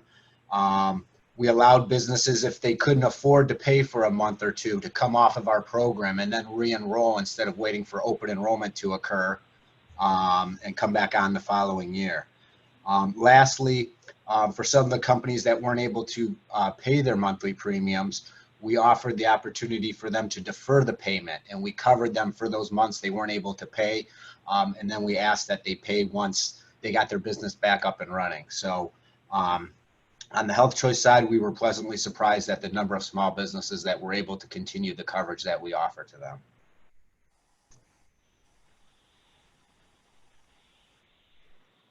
That's very good news. That concludes. Yep. Yeah, so that concludes the Access to Care divisions, which administers the Health Choice programs. Okay, just so we could finish this particular item, any commissioners have any questions on this?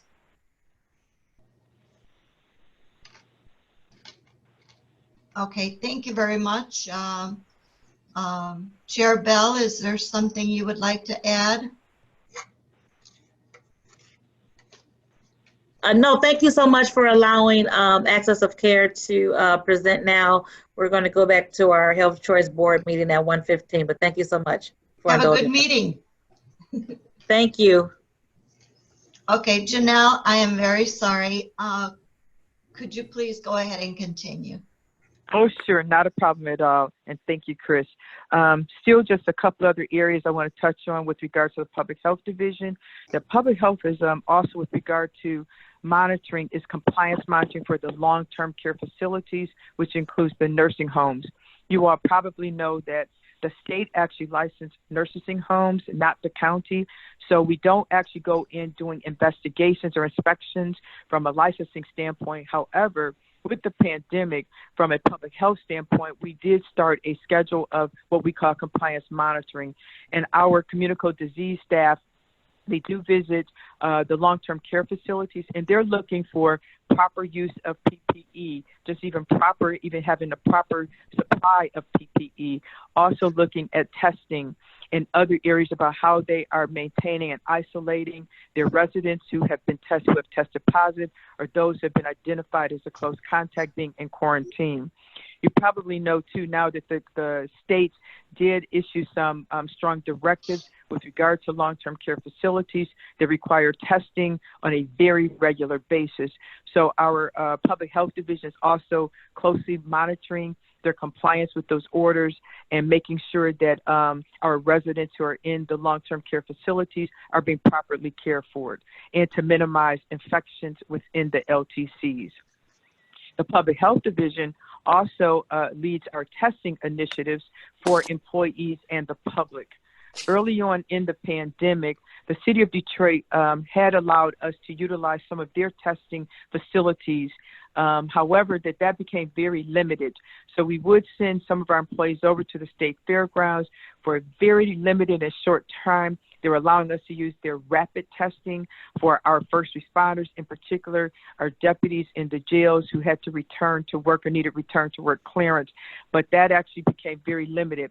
So one of the initiatives that we have used CARES dollars for is we have procured industrial, very high value with high accuracy machines, testing machines, and those are the machines that we partner with the Garden City Hospital to actually operate and administer tests.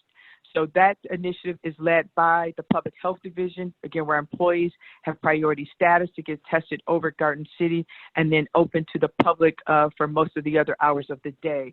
And one thing we'd like to stress is the testing initiative that we are implementing and overseeing, they offer testing at no out-of-pocket cost to anyone, not to our employees nor to residents. People are asked to show their health insurance card, but if they do not have one, they are not turned away.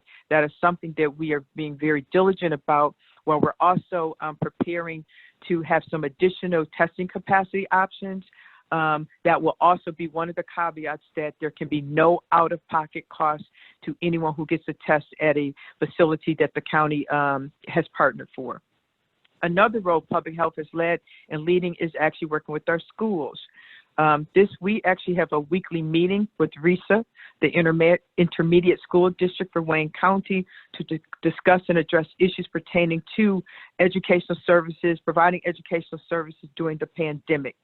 And the Public Health Division, in particular, Health Officer Carol Osterberry, actually led development of what we call a virtual binder.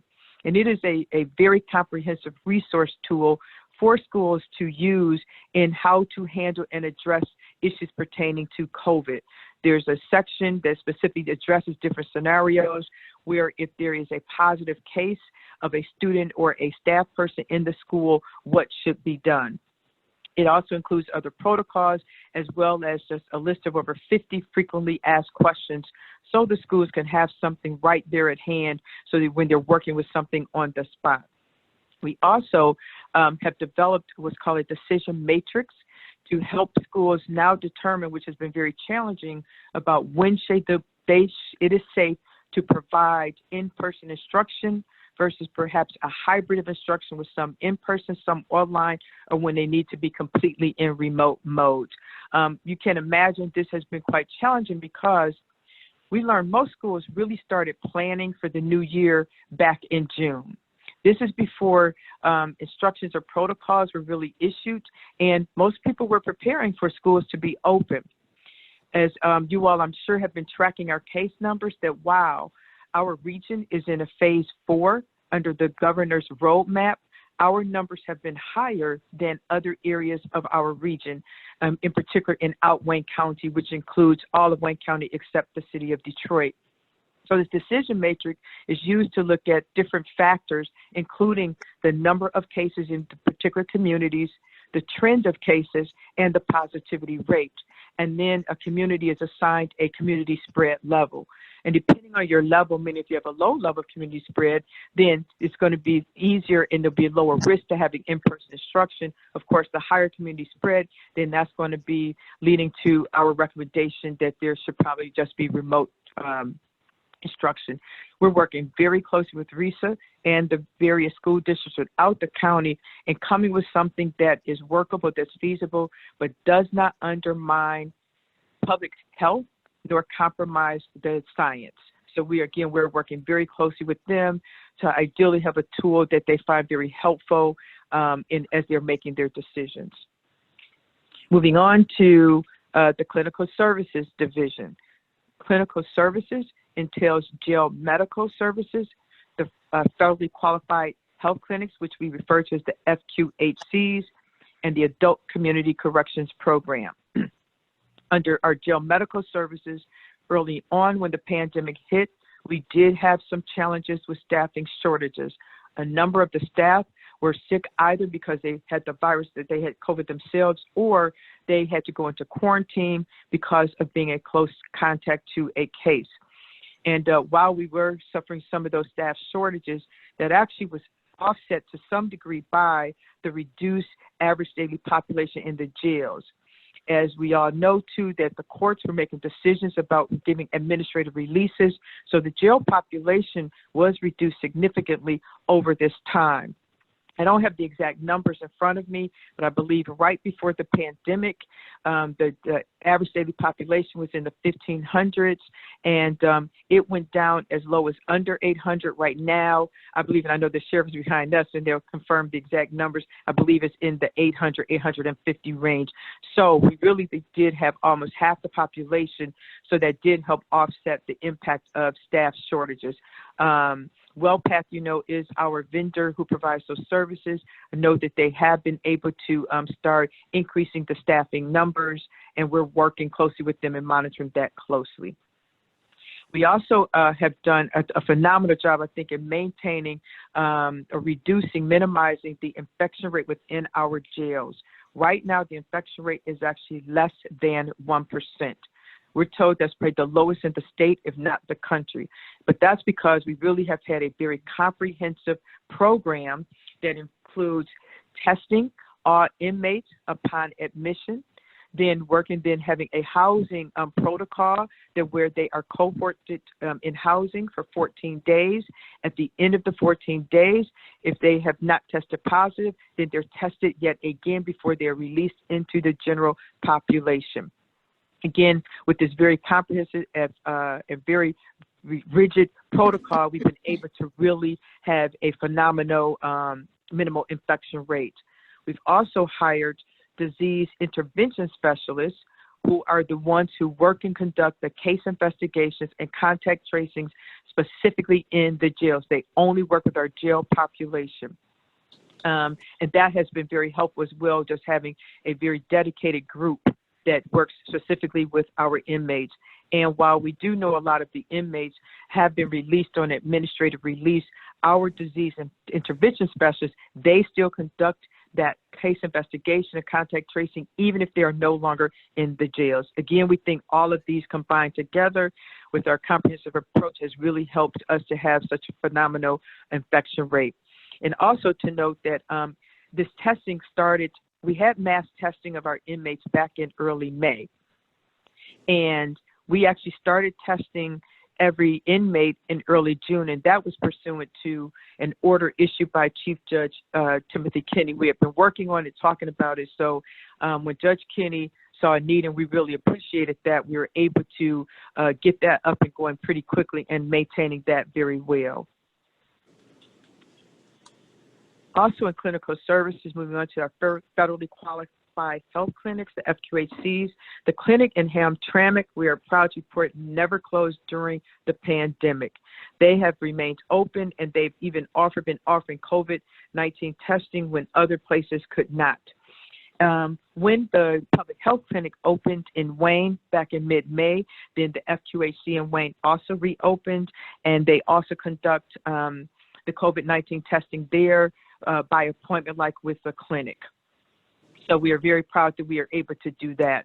Our public health clinic now is able to do by appointment, resuming the immunizations, as well as our STD services, again, by appointment. With the Adult Community Corrections Program, they pretty much did have to go on furlough.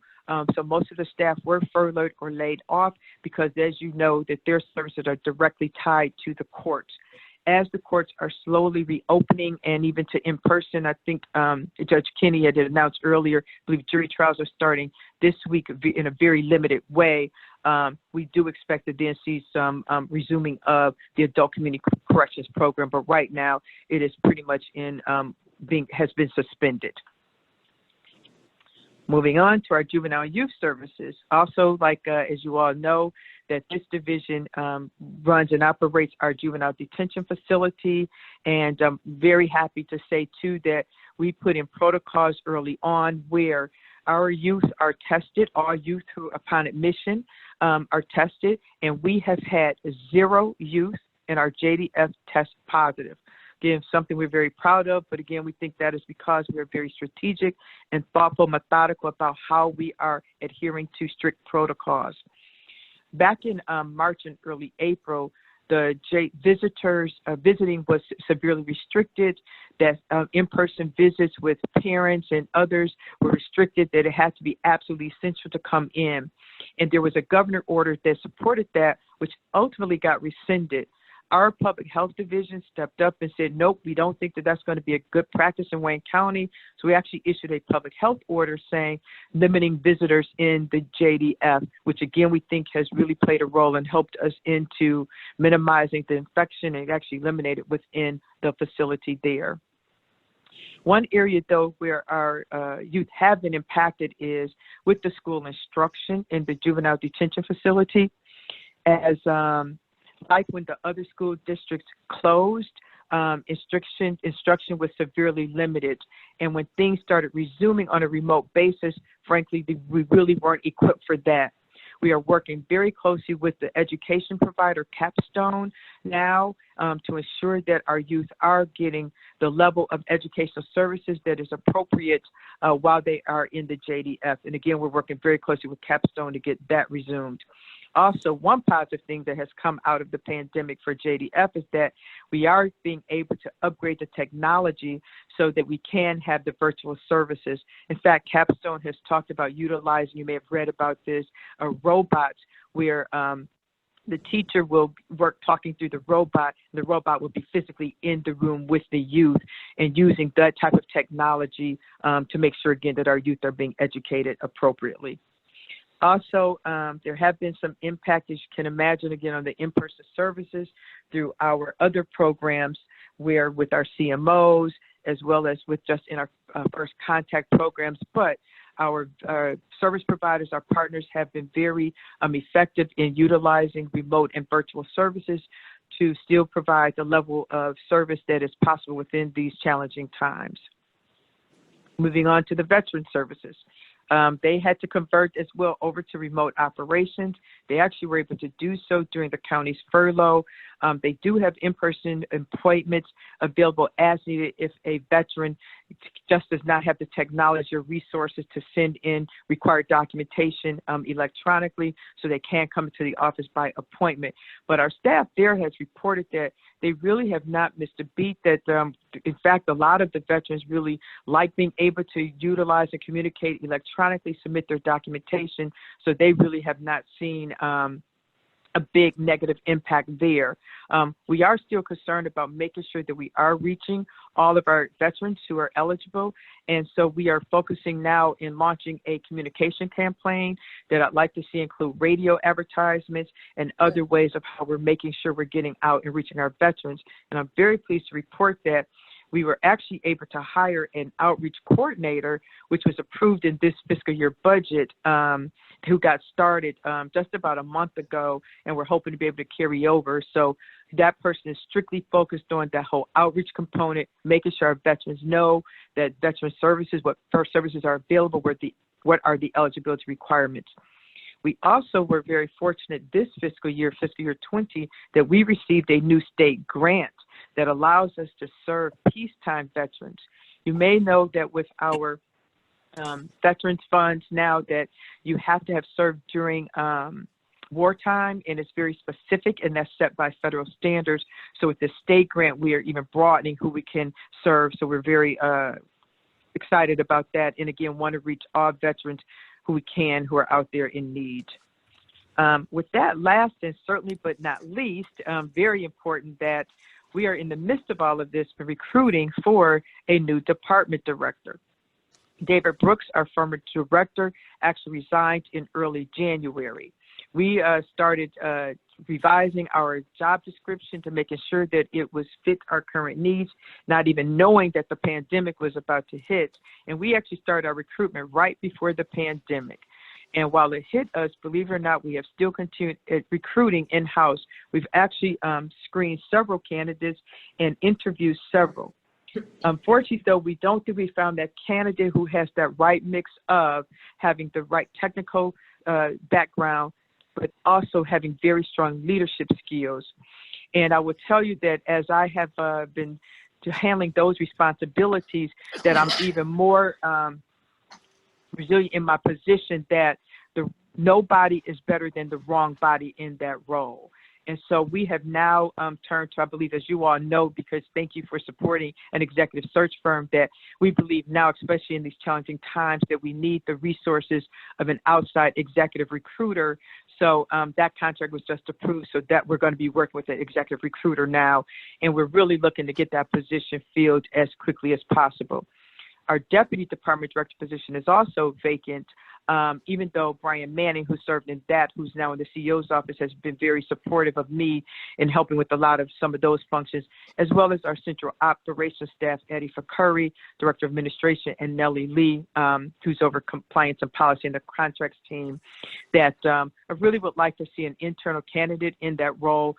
But I really do believe that the director needs to have a say in who their deputy is. So we are really kind of tie-barring those positions for now.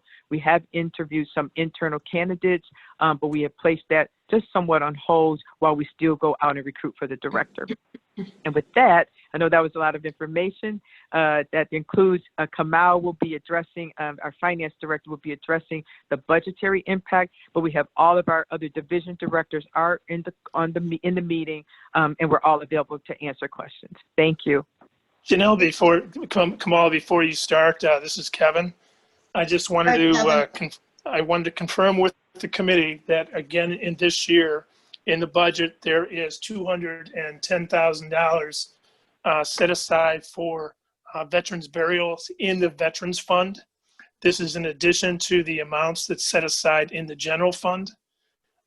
So unlike other counties and surrounding counties, we were required to pay $300 for the burials for eligible veterans and their spouses, plus another, I think, $25 or $50 for headstones. But the Wayne County for a number of years has contributed an additional $700 out of the Veterans Fund. This is over and above, and that's outside the norm for the Veterans Fund, but because the commission is approving it, this is something that the county can provide to our veterans in Wayne County. And I think it's the right thing to do. Thank you for pointing that out. So it is still $1,000. Yep, it's 700 from the Veterans Fund itself and 300 from the general. Now, does this go for then the veterans who were peacetime veterans, since we do have the funding from the grant from the state? Does that include that or no? No, it's only for veterans, as Janelle mentioned. It's very specific of veterans that have the DD-214 cards with honorable discharges of certain time periods and of wartime. So I just didn't know if the if that grant covered that or not for just the grant part. Right. Okay. Janelle, the new department director, do you feel that by policy and the deputy as well, are you looking for those who are veterans themselves to be put in that position? You mean I'm sorry, you mean with regard to the department director? You know, we do have a director of veterans.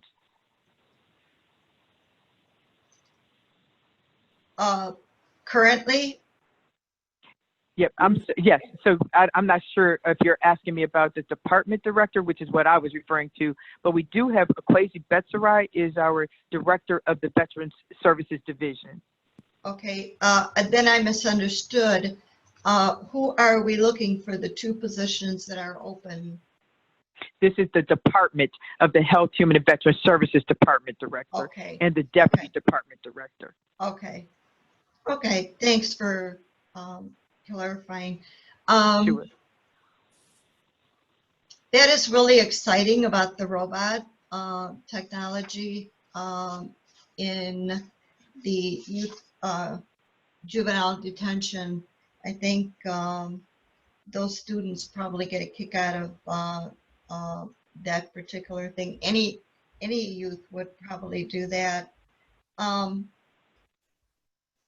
I'm going to open it up for commissioners. Commissioner Baydoun first for questions. Madam Chair, thank you. I just wanted to take this opportunity to thank Janelle Allen and Chief of Staff Asad Turfi and Jennifer Floyd and Sergio De Niro. They have been nothing but amazing during this pandemic. I hosted a couple of town hall meetings because, as you all know, the high number of cases in Dearborn, and this is on top of our list. And Janelle and Jennifer Floyd really provided very useful and informative information to our residents here in Dearborn. And thank you for adding additional testing about a month ago. My question to Janelle and maybe to Jennifer, if she's in the meeting, I think she is, are we going to offer any additional testings moving forward because of the fall season is here, the flu season? And I hear about new methods of testing, like a cheek swab, I think it's called. Are we going to offer any more testing where the turnaround is much faster than 3 to 5 days, Janelle? Yeah. So yes, in answer to your question, that we are now exploring implementing an initiative that we are working on where we actually are working to have a reference lab set up physically in Wayne County that will prioritize our results. And by that, I mean our tests. So they will be working with some partners we would have established in the communities and can turn around. And the turnaround time we're looking for is within 24, I believe 48 hours. Carol, and I don't know if Sergio is on the line, who I know who has really been leading this. Carol, do you have any other information to add there? Right, yes, this is Carol Osterberry, and exactly as Janelle said, we're looking for a reference lab. They would actually be located, right here in Wayne County. So that's the extra piece that will help with that turnaround time, rather than, many times, like even on our weekend testing events, they're great events, but those samples then get shipped to New Jersey. So you've got that extra time just for shipping. So yes, we are obviously, we're looking into that very aggressively for better turnaround time for our residents. Okay, Janelle, just a follow-up quick question on the positivity rate. Everybody is focusing on the positivity rate in Wayne County, especially in Dearborn, when we have like 50 or 60 cases. People want to know what's the positivity rate.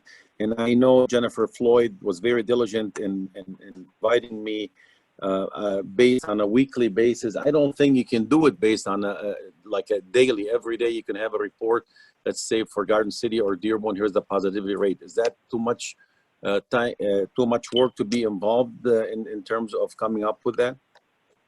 I do believe so, but I'll let Jennifer or Carol respond to that. But one thing I do want to highlight what you mentioned, two issues. One is that can a positivity rate be calculated on a daily basis, but also by each community? As you know, we actually get this data from the state of Michigan, and they do not calculate it by community. So when we get our positivity rate, it is for all of out Wayne County. And that is because my understanding is because they don't have a way of really calculating how many tests are conducted by community. Jennifer or Carol, do you know as far as with regard to being able to get a positivity rate on a daily basis? Right. We track that and provide that report weekly We would have to find out a little more if it is possible by day. Your weekly report also helps with like the ups and the downs, you know, doing a 7-day report of the positivity for the full 7 days, then statistically you aren't just looking at an individual day when maybe there were more cases. That is a very good way to statistically look at results rather than be tracking it every single day. And then to reinforce what Janelle said exactly, we get the data from the state and the state only has it by the actual county. Here in Wayne County, we are excluded all state data from the city of Detroit, but that is how, that's the best we can get for our positivity rate. Okay. By the way, thank you, Carol, also for your leadership in the Wayne County Health Department. You've been a great job as well. Thank you, Janelle. Thank you, Madam Chair. Madam Chair, this is Kamal. Did you want me to go through a quick financial overview, or because of time? We will in a second. Commissioner Anderson has a question. Gotcha. Thank you, Madam Chair. I'll make it quick. Janelle, first of all, I wanted to say thank you for all you're doing. You and, you know, I know you're wearing so many hats sometimes, and you're doing a fantastic job. And as well as Carol Osterberry, all of you in the department, I think, deserve a big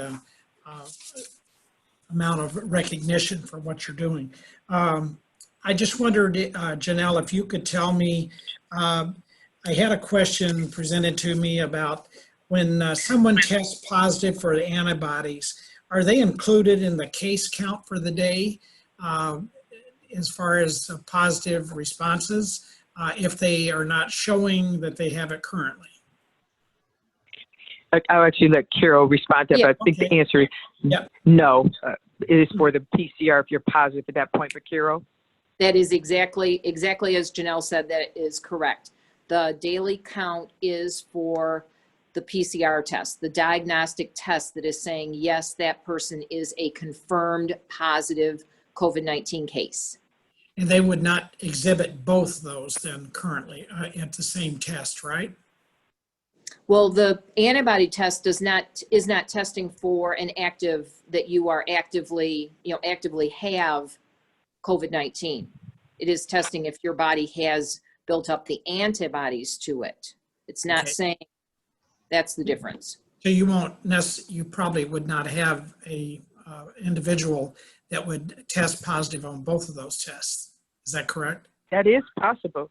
Just so you know, this is, you know, that is possible that someone could still be actively carrying it and still have built up antibodies. I'll tell you, we actually saw that in a few cases when we were testing the inmates. Okay. Okay, thank you. The only other question I have is regarding the veterans, the position. I understand, sounds like that is in this current year budget for the outreach person. That is correct. In next year's budget, I should say. All right, thank you so for much. Year 21, yes. And like I said, I sincerely mean thanks. I wanted to express my appreciation for what a great job you guys are doing. Thank you. Madam Chair? Yes, go ahead. Okay,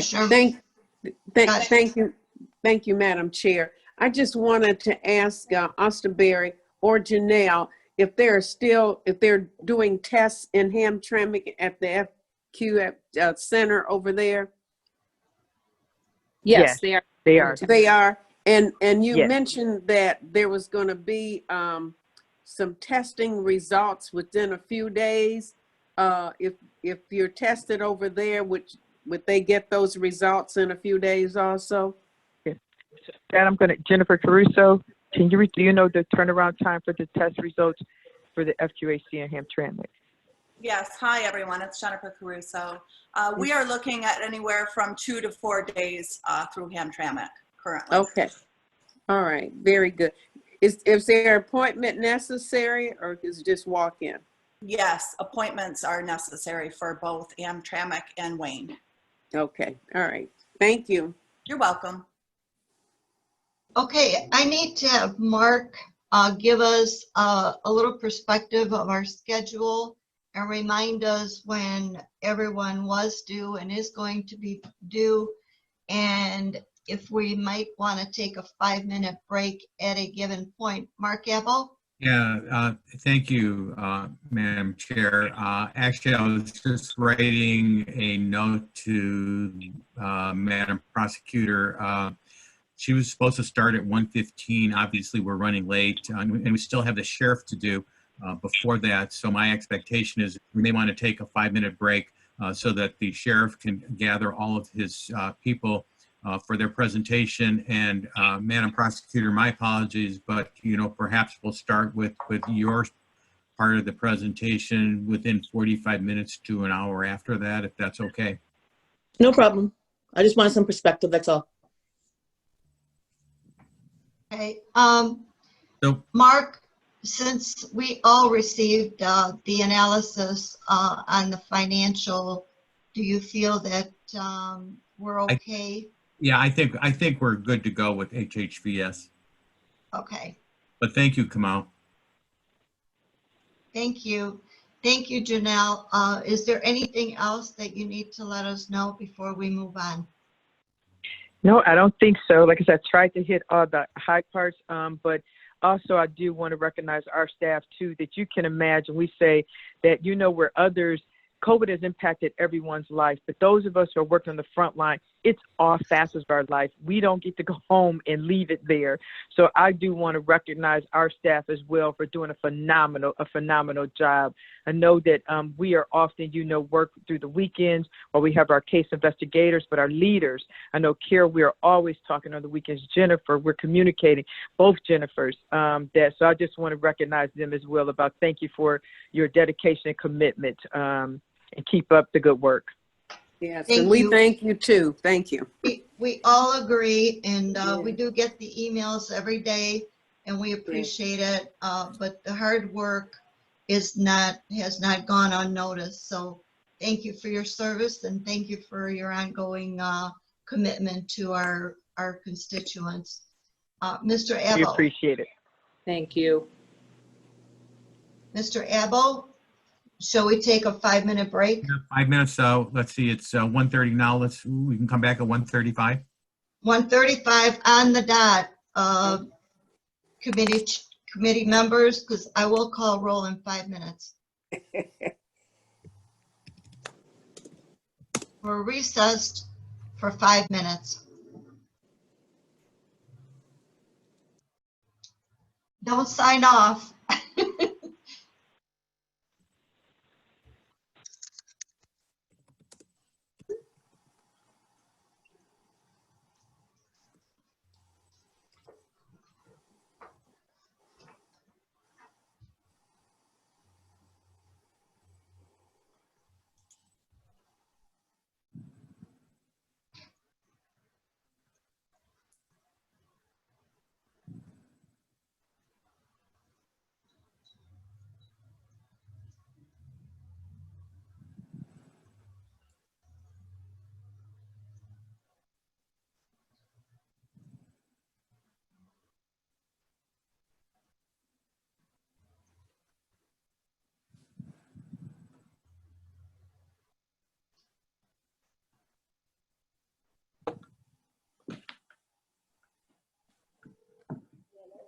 Christine, this is Miss Scott. How you doing?